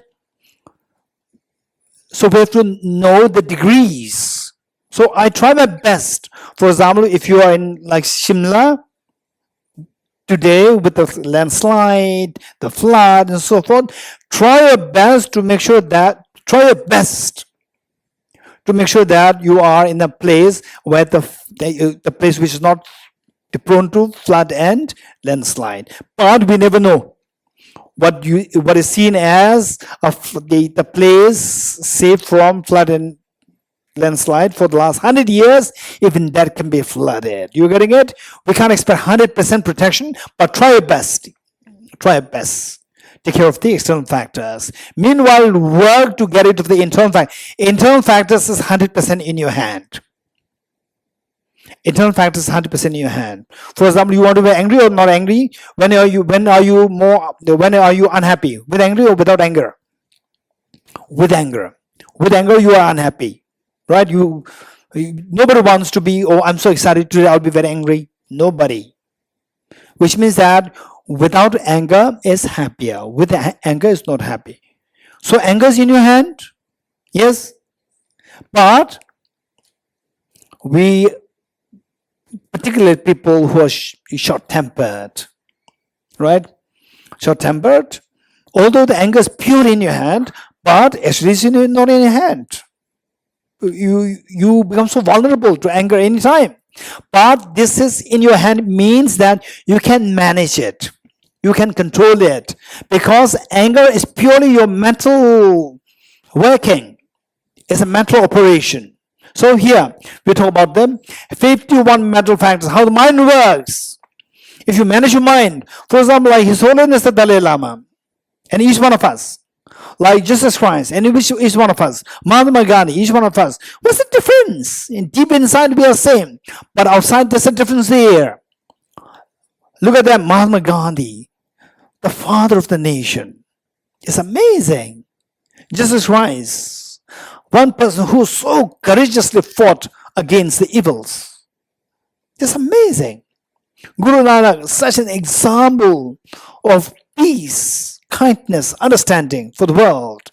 It's amazing. But what's the difference between them and us? For us, we don't look inward. They look inward. They look inward to become courageous. They look inward to become compassionate, expansively compassionate, universally compassionate. And they look inward to know the reality more deeply. Whereas we look outward. So now we learn how to look inward. What do you mean by looking inward? Inward meaning looking in to see how your mind works. And the mind, for example, say how the mind works is very strange. Say your mind, some people, how many you, right? Say your college exams, university exams, or school exams. Your exam is a very serious exam, the final exam, coming in like say 1 month or 2 months.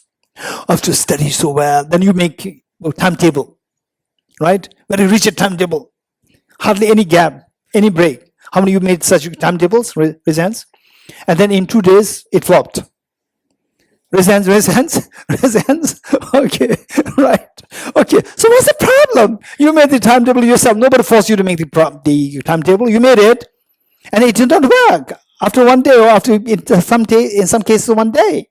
In most cases, 2-3 days. After that, it does not work. Why not? Anyone? It's purely your mental thing, right?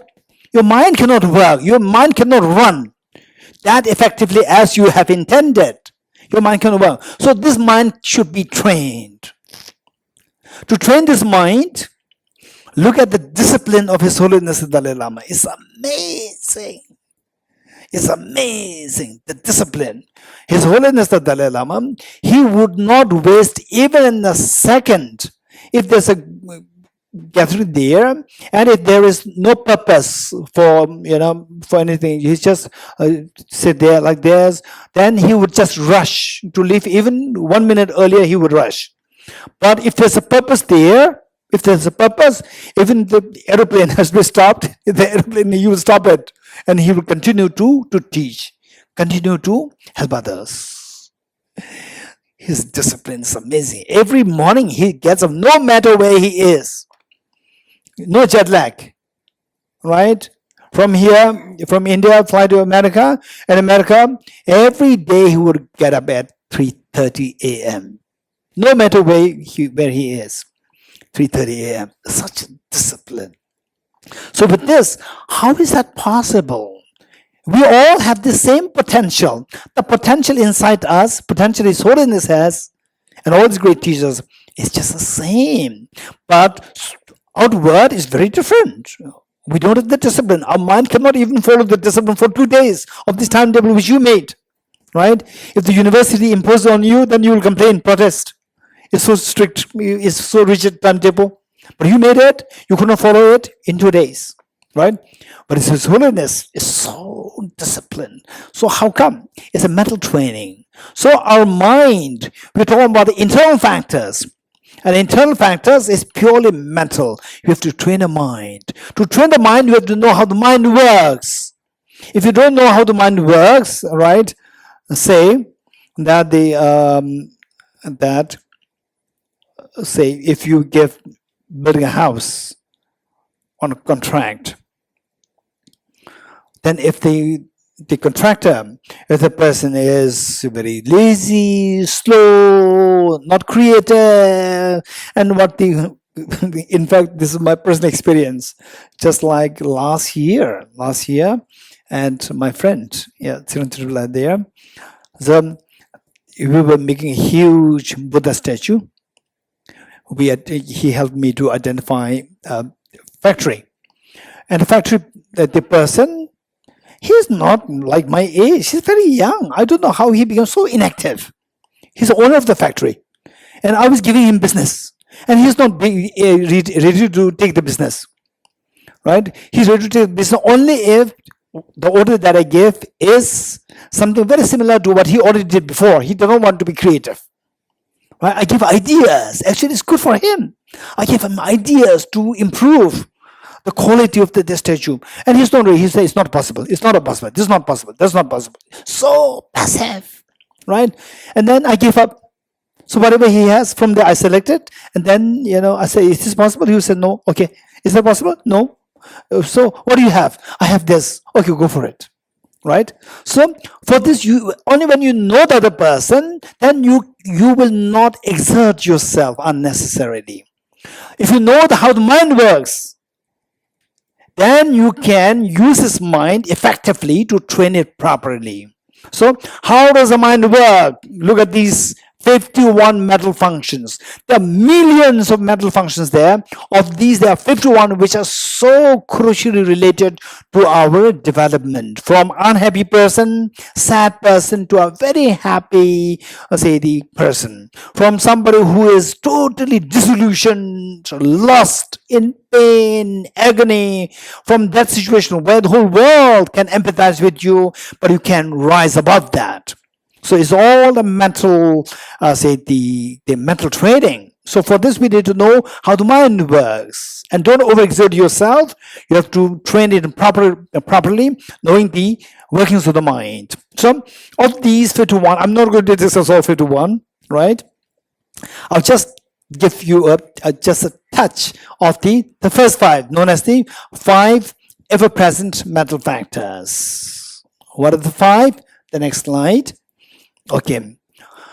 Contact, attention, differentiation, feeling, intention. To make sense of what I'm discussing here, okay, I have another 5 minutes. Okay, 5 minutes.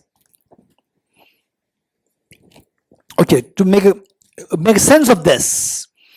To make a sense of this, they just they be with me. Be with me, meaning that I ask you some questions and see if if it resonates with what you feel with what I'm saying. If the two things resonate, just see that. Let's say that these are the 5 things happening with all your mental faculties. When you're sleeping, when you are excited, when you are sad, when you're the Monday morning reluctantly going to the college, university, or to your work, and the Friday evening, so much of the glow happening on your face, smile. All moments, see, these 5 things are happening in your mind. Okay, so let me give an example.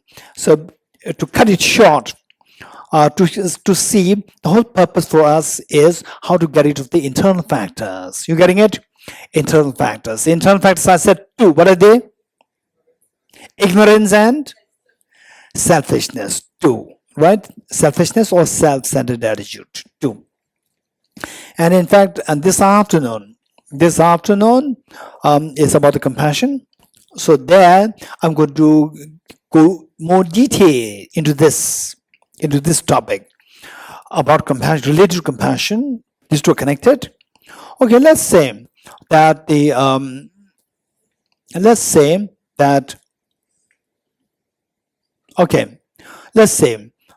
how the mind works.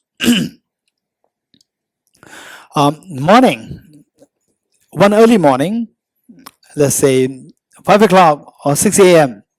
Your mother opens your the bedroom door, and then she's holding something. She's holding something like this. Happy birthday, my daughter. Happy birthday, my son. Are you happy? Not happy, right? Happy birthday, right? Are you happy? Not happy? Are you sure you're happy? Some of you are disturbing my sleep. I get up only at 10 o'clock, right? It's just 6 o'clock. You're disturbing my sleep. But she said, happy birthday. And she's holding something. You're getting it? Okay. So you are half asleep, half woken up. Your eyes comes in contact with the object that the mother's holding. Contact. Right? Okay. Then what do you do? What do you do? Happy birthday means it must be a birthday present. But you are partially in sleep. What will you do? Huh? You will rub your eyes because you are not seeing too clear what she's holding. Right? You rub your eyes. You rub your eyes to pay attention. Why do you rub your eyes? To pay attention to what it is. Number 2 is attention. You rub your eyes and then you differentiate, meaning you come to know that it is iPhone 15, brand new iPhone 15 Pro Max. You're right. Wow, that's amazing. What happens? Pleasant feeling comes. Pleasant feeling comes. You're getting it? Do you want pleasant feeling or not? You want the pleasant feeling. You're getting it? You want pleasant feeling. So, because you want the pleasant feeling, you want to sustain this pleasant feeling. How does what triggers pleasant feeling? Brand new iPhone 15 Pro Max, right? So your mind will have the intention to move towards the object, to bring it closer towards you, so that it will always be with you, that your feeling will be sustained. Pleasant feeling will be sustained. You're getting it? Okay. Somebody slaps you like this. Are you happy or not happy? Very unhappy. In case if somebody slaps and there's a tremendous bliss coming in your body, are you happy or not happy? You will request, please slap me second time. You're getting it? It's not the slap. It's with a slap, unpleasant feeling comes. That you don't want. So what triggers unpleasant feeling? The slap. So you said, mind your business, stop. Whereas with a slap, if the pleasant feeling comes, then you will request for the next slap. You're getting it? For example, if somebody hits you like this from behind, will you be happy or unhappy? Right? Most likely what you will do is that first you with a very frown face, you look at the other person like this. Right? If the other person is your brother who who was separated from you for the last 2 years, who you love so much. This is a touch of affection. But if you see that this is a neighbor, very complicated neighbor, who did like this, how dare you touch me, right? Then it becomes pain. Whereas if the brothers, this is a touch of affection. So this touch per se is not painful, is unpleasant, pleasant or unpleasant. No, it's your interpretation. You're getting it? So finally, what we need to do is to create the pleasant feeling. Once a pleasant feeling is created, then the action, intention is the action. Action coming out is embracing, not pushing. Whereas the feeling is unpleasant, then you don't want it, then you push what triggered this unpleasant feeling. You're getting it? So the question is, how can we get rid of the external factor, the internal factors? To make it very quick, how to get rid of internal factors is by being selfish, how the unpleasant feeling arises. You have to know this. By being ignorant, how the unpleasant feeling arises. What's the opposite of ignorance? What's the opposite of ignorance? Knowledge and wisdom. With wisdom, how the pleasant feeling is created. What's the opposite of selfishness? Selflessness, compassion. How compassion gives rise to the pleasant feeling. When you're convinced of that, done. You will invariably, because the cheesecake, when you eat it, it gives you a pleasant feeling, you want it more. So likewise, with compassion, when you see that the pleasant feeling increases within you, you want to practice compassion more. So there are many more things. I don't want to go into all these. They're very interesting topics. Physics, all these things. I will just stop by sharing with you how to say of these five mental factors. Finally, the point is that the secret lies. The secret lies. For example, even if you go through difficult situations in your life, really, really difficult, that everybody will say that I really empathize with your pain. So what was feeling is, what is going through you is that feeling, unpleasant feelings within you. You're getting it? How many of you agree with me? So this unpleasant feeling, you don't want it. And because you don't want it, your intention, the next one is intention. This intention will try to push the trigger. When you cannot push the trigger, then you exert even more force. So this is disturbance. Disturbance is agitation. So this disturbance, if it is intense, it becomes anxietic. So we have anxiety problems. And if it is prolonged, it can become depression. So we can suffer from depression. So how to get out of this is you have to change this intention of pushing to embracing. How? By changing the course. What's the course? Feeling. Unpleasant feeling change to the pleasant feeling. How to change the feeling? Because the feeling is again by the course. Which course? Differentiation. Change the differentiation. Differentiation meaning how you see the world, outlook of the world. Outlook of the world, change it from negative to positive. You're getting it? So how to change it? How to change this outlook of the world? For this you require more knowledge. That is the attention and the contact with the greater information. So for that, teachers will help you, good books will help you, good counselors can help you, and good friends can help you. Good family members can help you, but keep in mind that when you go through really depressing situations, you are not alone. There are so many good people to help you. You're getting it? This is so important. You have to identify these good people. You have to identify the good knowledge with which to contact. Number one, contact. Contact with good information, good knowledge, good people, good environment, good surrounding. Then this will... With this, you pay attention to this, then you get a good differentiation. You get a good outlook of the world. That will change the feeling from unpleasant to pleasant. Once the feelings change, then the pleasant feeling you will embrace, no push. Resistance will be stopped. Anxiety will stop. Depression will stop. And for this, particularly with the third one, differentiation, there are so many ways, very subtle way, from the ranging from very gross to the subtle way of creating the differentiation to make your feelings very subtly pleasant, to make your intention so vast and profound. So there's, I don't have much time, but the seeing that from this group, I can see that people have many questions. I would like to entertain some questions now. Thank you for the very enlightening talk. I have a very subtle question that each one of us has a baseline of happiness. I will substantiate with the example.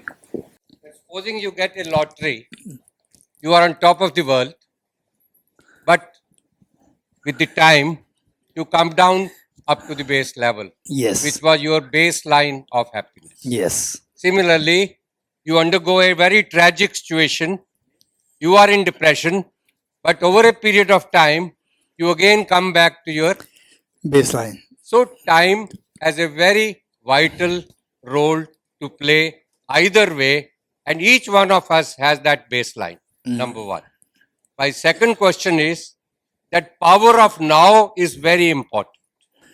For us to be happy, we must appreciate the now. We always think of the past and we always think of the future, which is a worrying fact. And the third thing which I want to share is comparison. He has a Mercedes car. I do not have a Mercedes car. Is a very great cause of unhappiness amongst people.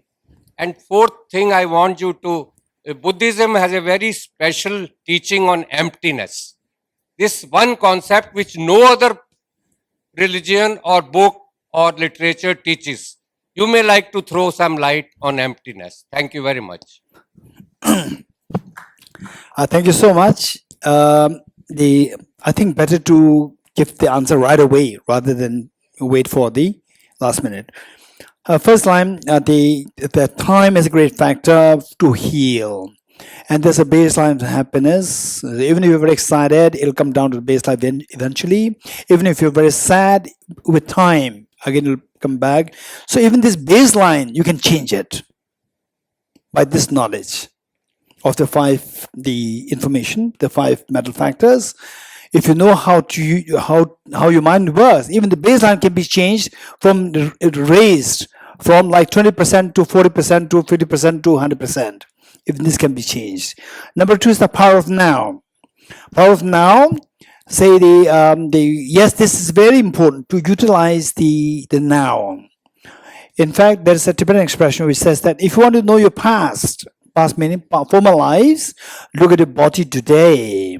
If you want to know your future lives, look at your mind today. You're getting it? So power of now, today. This is so important. And so with this, say how to utilize today so effectively. But for that today is very important. But what should I do? How should I utilize it? How? Again, the information. All these five things will work. Next is comparison. Comparison, there are two comparisons. Bad comparison and positive comparison. Say that I'm so lucky that you are doing so good. Please teach me better. Look at me. I'm doing so hopeless. You're doing so good. I really appreciate what you're doing. Please teach me how to become like you. You're comparing. But it's a positive comparison. Negative comparison is that, oh, he's better. He's doing so good. My child is not doing good. And then you feel unhappy over the other success. This is a bad, destructive poisonous comparison. So poisonous comparisons will destroy your nation, will stop your nation from growing, stop yourself growing, stop your family from growing. So comparison, there are two. Positive comparison and negative comparison. And finally, the emptiness part is for the next visit. Thank you. Okay, next. Hello, sir. Sir, I just want to know that mind and consciousness are the same thing. It's altogether different. Okay, this is a good question. Thank you. What is the difference between consciousness and the mind? Keep in mind that the consciousness and the mind both are English words. You agree? You all agree.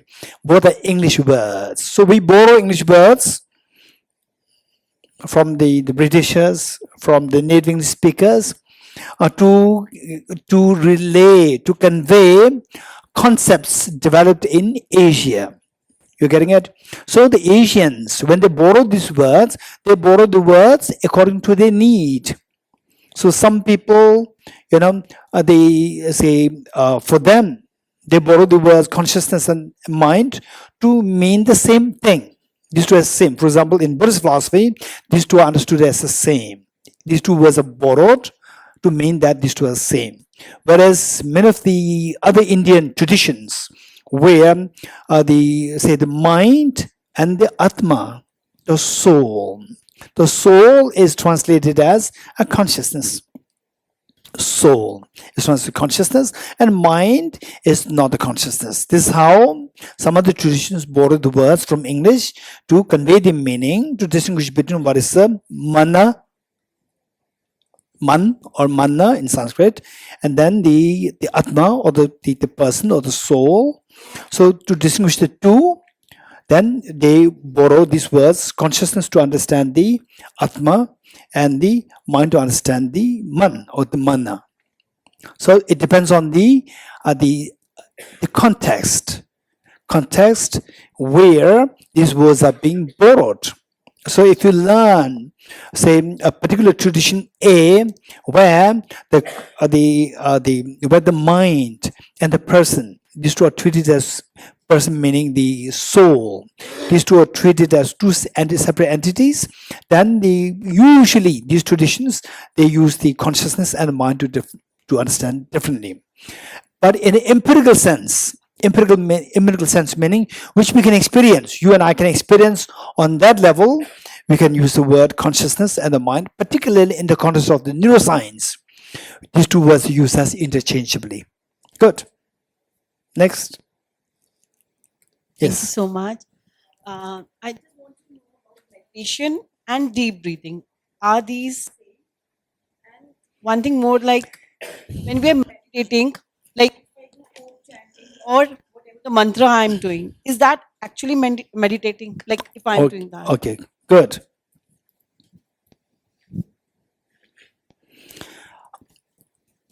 Deep breathing and a meditation, are these two same? One question. Number two is, when we do the chanting, is that a part of meditation? Okay, good. In the first place, what is meditation? If you don't know what the meditation is, then comparing, contrasting with the meditation doesn't make much sense. Meditation is habituating oneself in a virtue. Meditation is habituating oneself in a virtue. For example, like we eat breakfast every day. We're habituated in eating breakfast every day, but it's not virtue. Therefore, it's not meditation. But we can eat the breakfast mindfully, being mindful, right? Then it can become meditation. You're getting it? So it depends on you. So breathing, particularly focusing your mind on the breath to stop you from distractions, to build your concentration, to build the power of the focus, then it becomes meditation. But meditation per se, there are two kinds of meditation. One is known as analytical meditation, and the other one is the single-pointed meditation. There are two. And technically speaking, analytical meditation is known as special insight meditation, and the single-pointed meditation known as shamatha. These are technical terms. And why do we need these two meditations? And which of these two are more important? It's like asking which of the two wings of the bird is more important. Right one or the left one? Which is more important? Both are important. We cannot compromise one over the other. Likewise, analytical meditation and single-pointed meditation, both are equally important. You cannot compromise any of these two things. Okay. So what is analytical meditation? What is single-pointed meditation? Why do we need those two things? Let's say that we want to combat our ignorance as an internal factor. To combat the ignorance, we need a meditation. But meditation does not mean simply by sitting like this. Meditation, there are so many kinds. So broadly speaking, I talk about the two meditations: analytical, and single point meditation. Why do we need these two? To combat this ignorance. For example, ignorance is like darkness. Ignorance, you don't know. Ignorance by definition is that I don't know. Darkness means I don't see what is around me. So ignorance is like darkness. How to combat darkness? It's only through introducing the light. Likewise, to combat ignorance, to combat the darkness of ignorance, it is only through introducing the light of the wisdom. So what wisdom? So like removing the darkness, you need the light.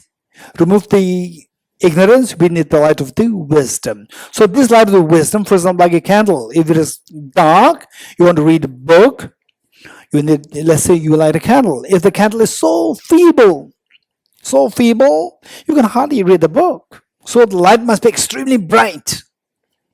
So this one part, this light should have this quality of the brightness. Number two, that even if the light is the candle flame is so bright, but if it is flickery, again it strains your eyes. You can read the book. If there's wind blowing from the side, this candlelight is flickering like this. Again, it doesn't help you to read the book. So the light should be very steady. So steadiness should be another quality of the same light. So this light should have two qualities to effectively dispel the darkness of ignorance. So the first one is the brightness. The brightness means the sharpness of your intelligence. Sharpness of intelligence is so important. It must be cultivated. It must be built. That requires the analytical meditation. So doing any form of analysis, that helps us to do analytical meditation. Like physics is a very beautiful system to sharpen your intelligence. Any discipline, if you really go in depth into this discipline, you are actually sharpening your intelligence pertaining to that particular discipline. Then alongside, you need a single point of meditation to make your mind, this wisdom steady. So for this, breathing meditation, chanting, this will help us to build the steadiness of the mind. Good. Next question. Yes. So you stated, Yes. you stated that sometimes we get an unpleasant feeling. Sometimes we get unpleasant. Yes. We get an unpleasant, and then there is some cause behind it. And you said that through good books, through good teachers, we can actually change ourselves and then move towards embracing. Yes. But there can be, broadly three sorts of unpleasant things: unpleasant situations, unpleasant persons, unpleasant things. Suppose we are sitting in this room and this hall catches fire. This becomes unpleasant. Suppose a person comes to me with an idea, let's go and hit a person who is walking on the road. This again gives me an unpleasant feeling. The auditorium catching fire gives me unpleasant feeling. Yes. And similar such things. So when there is something which is unpleasant in this manner, does it mean that we have to embrace that, or we have to change our course? Is it always embracing or sometimes changing the course? Okay, this is, in fact, if you could, what you said is totally sensible. It's so good. Finally, the point is that the 5 points which we discussed is all going within your mind, right? Within your mind. This unpleasant, what you call as unpleasant place, unpleasant person, and so forth, these are the external factors, external triggers. And what I'm talking about, unpleasant, is unpleasant feeling inside. So this unpleasant feeling inside can be triggered by unpleasant external place, unpleasant external person, and unpleasant external remarks, right? These things can trigger the unpleasant feeling. Now, since that you don't want the unpleasant feeling, how to change the unpleasant feeling to a pleasant feeling? By changing the discrimination or the differentiation, your outlook of the world. So how to change the outlook of the world? Change the outlook of the world, there are many ways of changing the outlook of the world. Seeing things in relative terms. So this person, whenever he sees me, he frowns at me. I say good morning and no reply, so rude, right? So one of the hundreds possibilities is that, okay, I'm so lucky that I meet this person. If I meet another person who actually slaps me rather than, instead of just say showing the frowning face, slaps me every day like this, then it would be really horrendous. So I'm lucky that I'm meeting this person, not somebody worse than this. So relative. So that can really heal your mind. So your unpleasant feeling changes to pleasant feeling. Number one. Now the point that you are saying is a very important point that you brought. To change this person, right? If you can change this person, that is so, like, if you can change this person, that is brilliant. Then after, how can you change this person? So can we change the person? 100% yes. It's a matter of time. So one thing is that you have to have a conviction, confidence within you that everyone has a seed of perfection. Even the worst of the person also has a seed of perfection. Even the worst of the nastiest person on the earth, right? Chain killer. If that person has a seed of perfection within, the only thing is that this person should be exposed to a proper situation, proper the environment, that the person can be changed. First, you have to have the confidence in this, that this person has a potential for perfection. Then the next thing is you employ ways and means how to change the person. And if you can succeed in this is amazing. You are doing great service to the humanity, to the other person, and meanwhile your unpleasant feeling changes to pleasant. There's a sense of achievement, sense of, say, the victory within you, that I've won. I've really won the battle against my own anger, and battle against, say, the action to be very oblivious to other people. Now I won over that. Now I'm no longer oblivious to other people. I'm able to change the person. Now the other person, instead of being angry towards you, the person becomes so loving and caring towards you. This is the best thing. And yes, finally we have to go in this direction.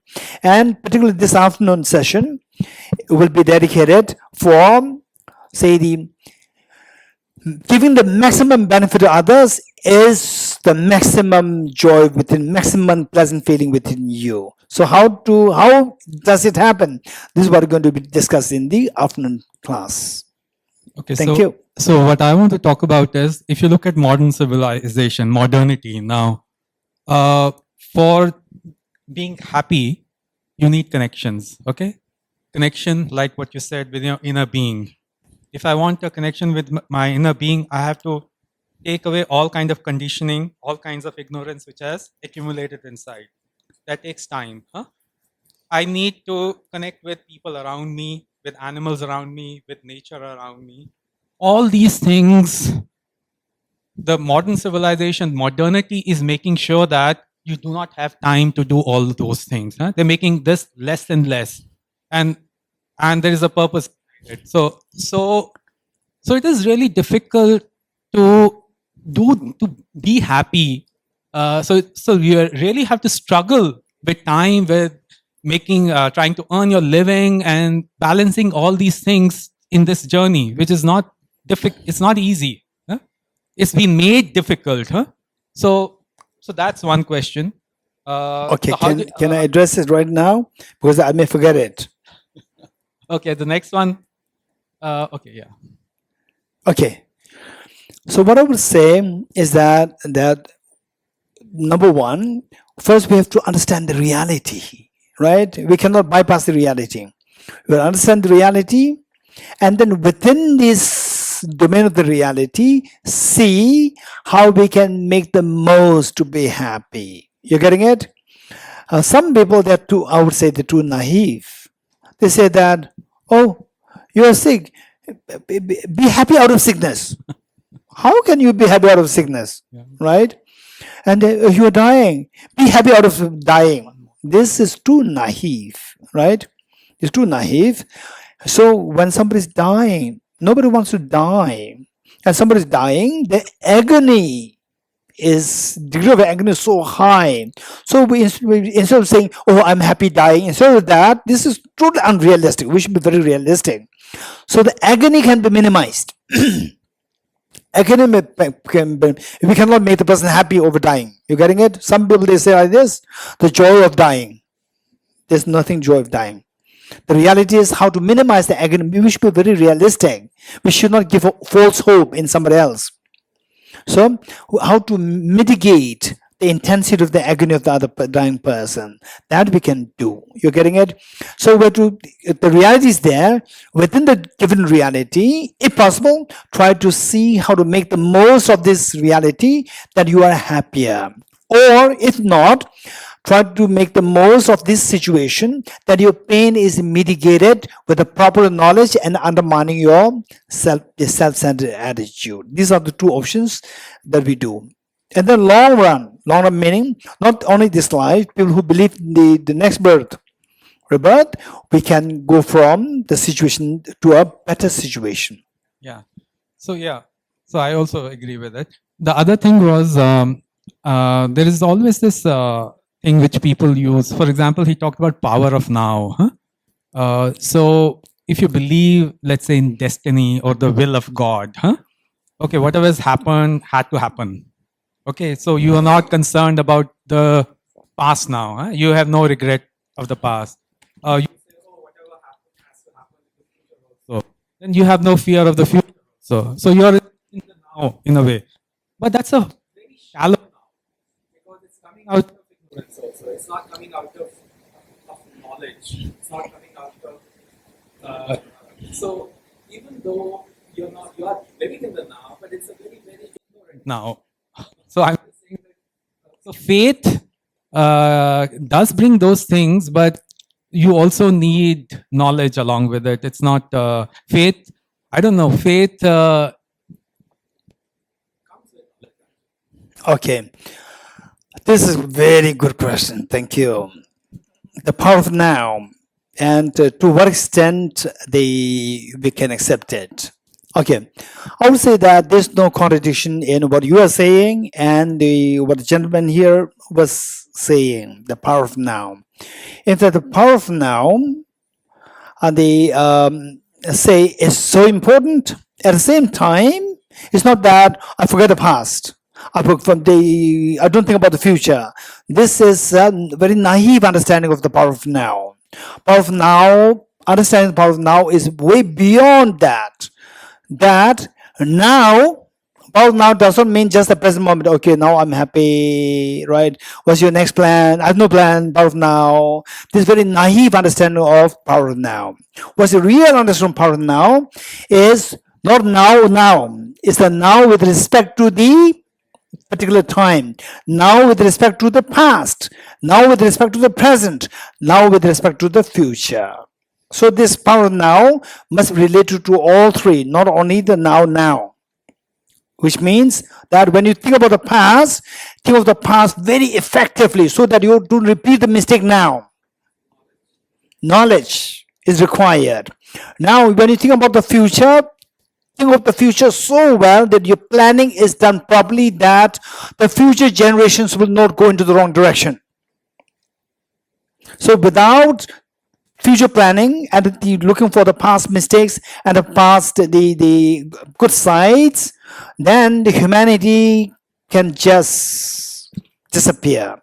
So therefore, we must be fully focused, be present now, be present with respect to the past, with respect to the present, with respect to the future, with the proper knowledge, with the strategic planning of the future, with the proper awareness, discrimination of the past, learn from the past to make sure that we make a proper plan for the future. That is so important, the understanding the power of now in a correct context. Next question. Sir, is 100% happiness is really possible? Because the nature of our mind is that we are unconscious most of the time. Like if I'm conscious about my feelings, about my thoughts, then I can replace those thoughts and feelings with positive thoughts and feelings. But we are mostly unconscious, like 90% of the time. So is it possible to be 100% conscious because that way we can be happy, I think. The question is so good. I wish this question answer session is longer. This question is so good. The question is, okay, the gentleman, I will first paraphrase your question and see if I got it correctly. If not, correct me. The question is that, is this 100% happiness possible? First question. Then they say attached to this question is that finally 100% possible, the 100% happiness, if it is to be achieved, is to achieve by your mind, but your mind is most of the time unconscious, right? Say you're not even aware of what's going in your mind, but you are not aware what kind of feelings within you. You're not aware of what's going in your mind. So how can you fix your mind to get the 100% happiness, right? So most of the time we're unconscious of our mind. The good question. Is this question? Good. Very good. Okay. Then for this, what I would say is that how many you want, if 100% happiness possible, how many you want it? Raise hands. If it is possible. Raise hands. Okay. Now tell me, how many you are very serious with it? That I really want 100% happiness. Raise hands. Okay. If you're very serious, you have to listen to what I have to say. If not so serious, you don't listen. You're getting it? What I'm saying is that, let's say that if there's a snake somewhere far away there, I may say that the Lobsang La, can you please remove the snake? I'm scared of the snake. But if the snake is close by me, will I say, Lobsang La, can you remove this snake? Will I say this? If it is close to me, what will I do? Jump. You're getting it? Because why in the first case I do not jump? Why in the second case I jumped without asking Lobsang La to remove the snake? Why? Because in the second case I feel the urgency. You're getting it? With the urgency, you want to do anything to avert the problem. So if you are really serious, you should be urgent to know how the mind works, to keep your mind not aware of itself. You're getting it? We have to be trained. There are trainings to keep your mind always aware of itself, 24/7. We are not being trained, and we think that this is how my mind works. No, this is not your true nature. Our mind full of anger, attachment, and so forth. This is like the dirty water, which remained dirty for the last 1,000 years. But however dirty the water is for these 1,000 years, the true nature of the water is not dirty. Your true nature of mind is not without awareness.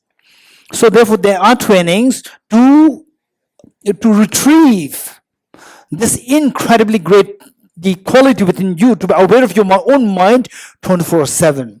Look at His Holiness the Dalai Lama. His training of the mind is so profound that almost every movement that he does, he's fully aware.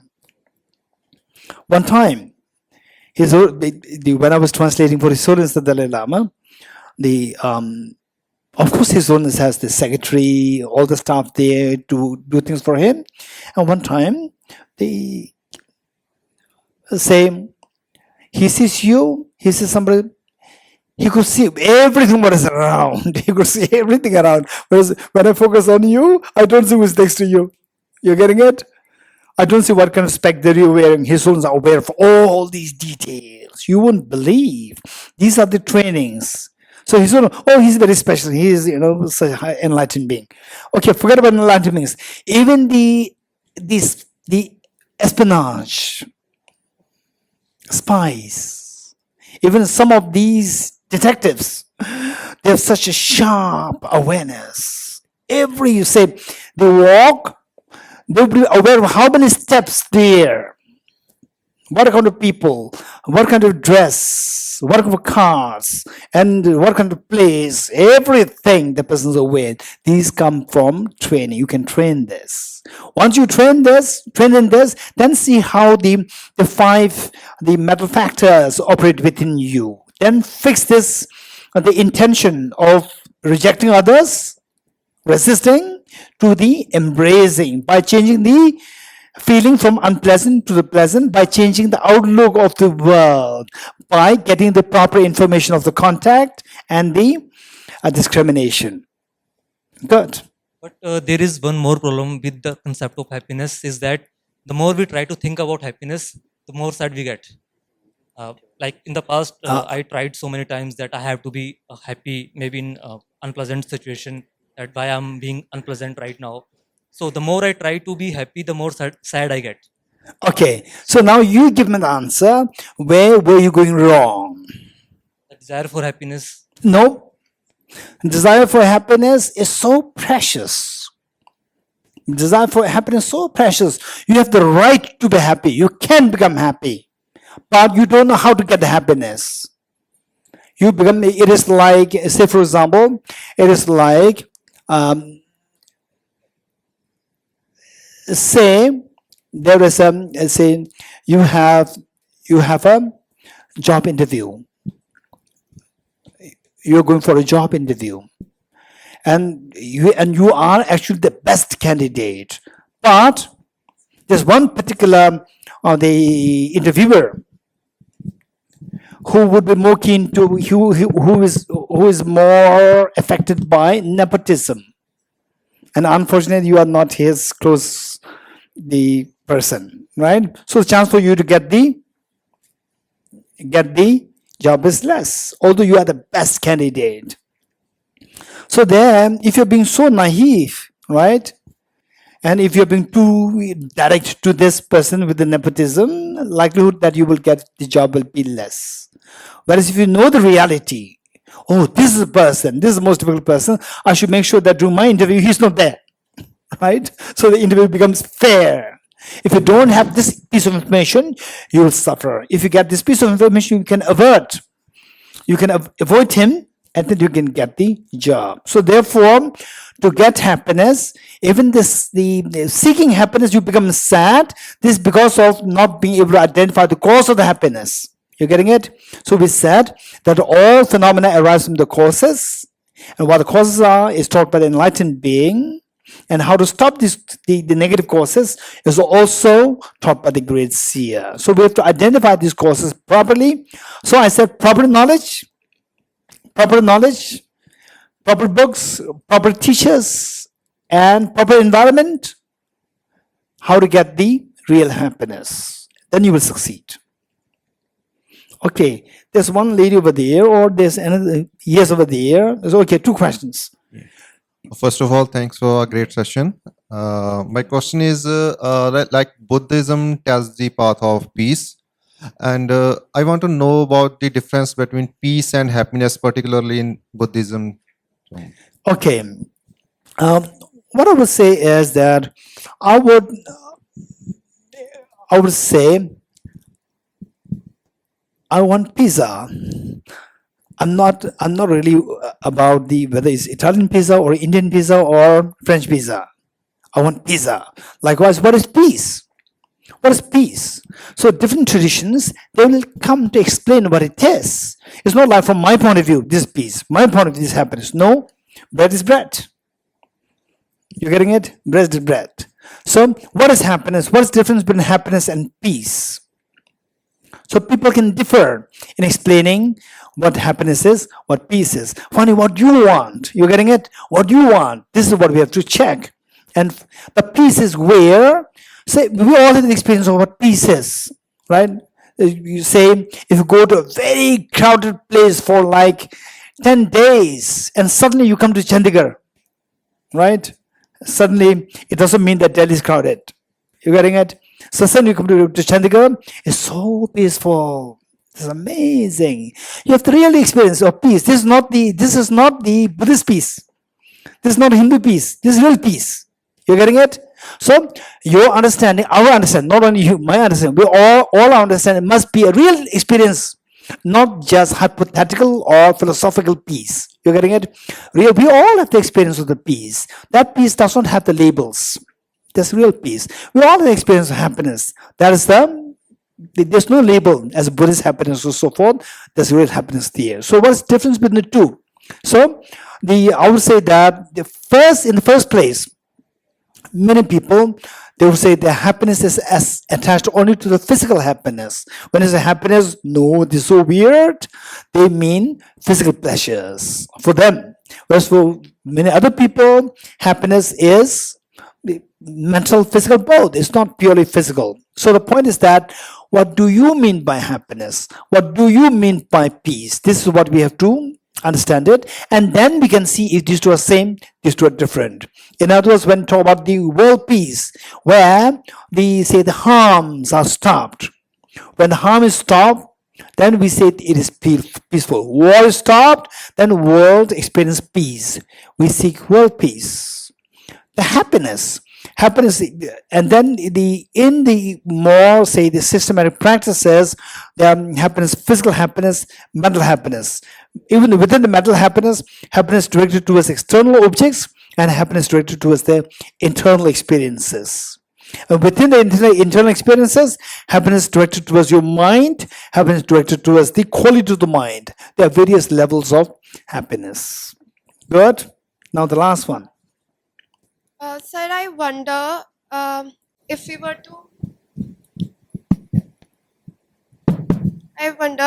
to achieve 100% happiness, how will we really appreciate it if we do not experience sorrow?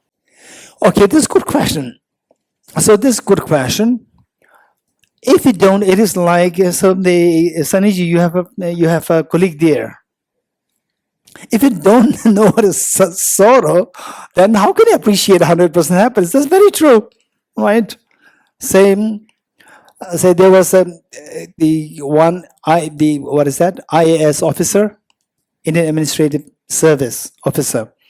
He shared one anecdote with me. He said that once there was a boy, and the boy was going with his uncle, and there was a cow passing by, and the uncle told the little boy that this is cow, and the milk that you're drinking every day, it comes from the cow. And the boy said no, right? The boy said no, it's not true. And the uncle said, yes, it is true. And the boy said, no, it's not true. And the uncle said, why it is not true? Because the milk doesn't come from the cow, it comes from the bottle. You're getting it? So the message here is that sometimes when we're exposed to luxury all the time, we don't know the reality.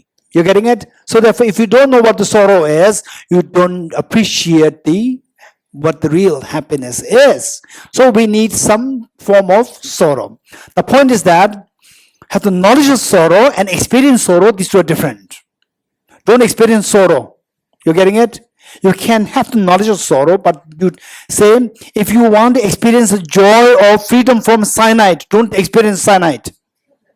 If you experience cyanide, you will die. You will not experience the absence of cyanide at all. You're getting it? You have to know. You have the knowledge of the drawbacks of cyanide, the poisonous nature of the cyanide, but don't take it to experiment it, to experience the joy of not having cyanide. You're getting it? So having the knowledge and experience, having the knowledge of suffering and experience suffering, these two are different. You don't have to experience suffering. My next question is, I'm an archer, I play for India, so we practice meditation regularly. So in archery, both the feelings of immense happiness, excitement or sorrow, both of them hamper with the performance. So we're expected to be stable. So in life, what to aim for, happiness or stability? Okay. What you said is very true. Particularly, I'm sure that many of you have that experience. Like Saniji also, you must have these experiences with your submarines, right? Say that when you are really focused on a very important, for example, like you're working with a very sharp knife, I even hold my breath. Hold my breath so the steadiness comes. Breath can fluctuate your breathing, can fluctuate your body muscles, and it can move the sharp blade, move like this. It can anytime hit your knife. No, hit your fingers. So I even stop the breath, control it, and then cut if the knife is very sharp. You getting it? So there you're building this steadiness. So your question is, happiness more important or the steadiness more important? You're getting it? Okay. Happiness, the first thing, happiness, what is your interpretation of happiness? It's just like the ecstasy, physical pleasure. This is a very naive understanding of happiness. If this you understand happiness, then we are not going for happiness, we're going for the ease. Ease does not mean physical happiness, physical the pleasures. So where you have a sense, say for example, when you're able to maintain the steadiness in the archery, steadiness, not tilting towards excitement, not tilting towards the sadness, and so forth. Steadiness is built, then you are being very effective, right? So with this effective, you have a sense of achievement, sense of fulfillment. That is happiness that we are talking about. The ease. You get the ease, great degree of ease. Yeah. So my last question is, since the power of mind is given immense importance and a magnificent importance on almost all religions, I follow Sikhism, and there's a saying by Guru Nanak which says "Man jeete jag jeete," which means if you're able to conquer your mind, you conquer the world. Right. So, are the benefits only restricted to your mental well-being or your spiritual well-being, or are there also benefits related to your physical well-being as well, the workings of your body? If you attended the first session of this class, did you attend? Were you there? I was a bit late. You're a bit late. Okay, I understand. I can see that. That you're a little late or you're missing. So we talked about external factors, internal factors. External factors include your physical well-being. Physical well-being is so important. You're getting it? Only when your health is wealth. Where you have the physical health, the real wealth comes. You can do everything. You can conquer your mind. Conquer your mind, you conquer the whole world. This is amazing teaching. The next question is how to conquer your mind. So what we taught here, what we learned here, these are all the detailed explanation of how to conquer the mind, which Guru Nanak ji said, which is so precious. You're getting it?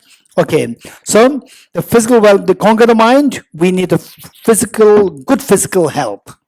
So physical health is so important. External factors, internal factors, we need to take care of both, not just one. Thank you.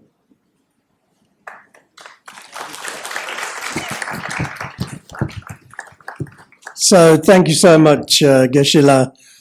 This has been such a great experience. The way that Geshila teaches is quite unique. And I'm sure that all of you will take several things away from here. I hope when you take them away and you have time to reflect and contemplate, you'll think about these concepts. So don't blindly believe them. Think about them. Think, how do they fit into your life? And then you'll get great benefit from this teaching. So thank you so much, Geshila. Really, it was such a wonderful teaching. And tomorrow we have another teaching. So tomorrow is actually this one, the positive psychology, dealing with mental stress in a daily life, which we all have. So that will be at the Rotary House in Sector 18A. It's at 10 a.m. tomorrow. So then Rimshay will carry on this type of teaching. So thank you so much for coming, and I hope that you're taking away a lot of wisdom with you. Namaste, everybody.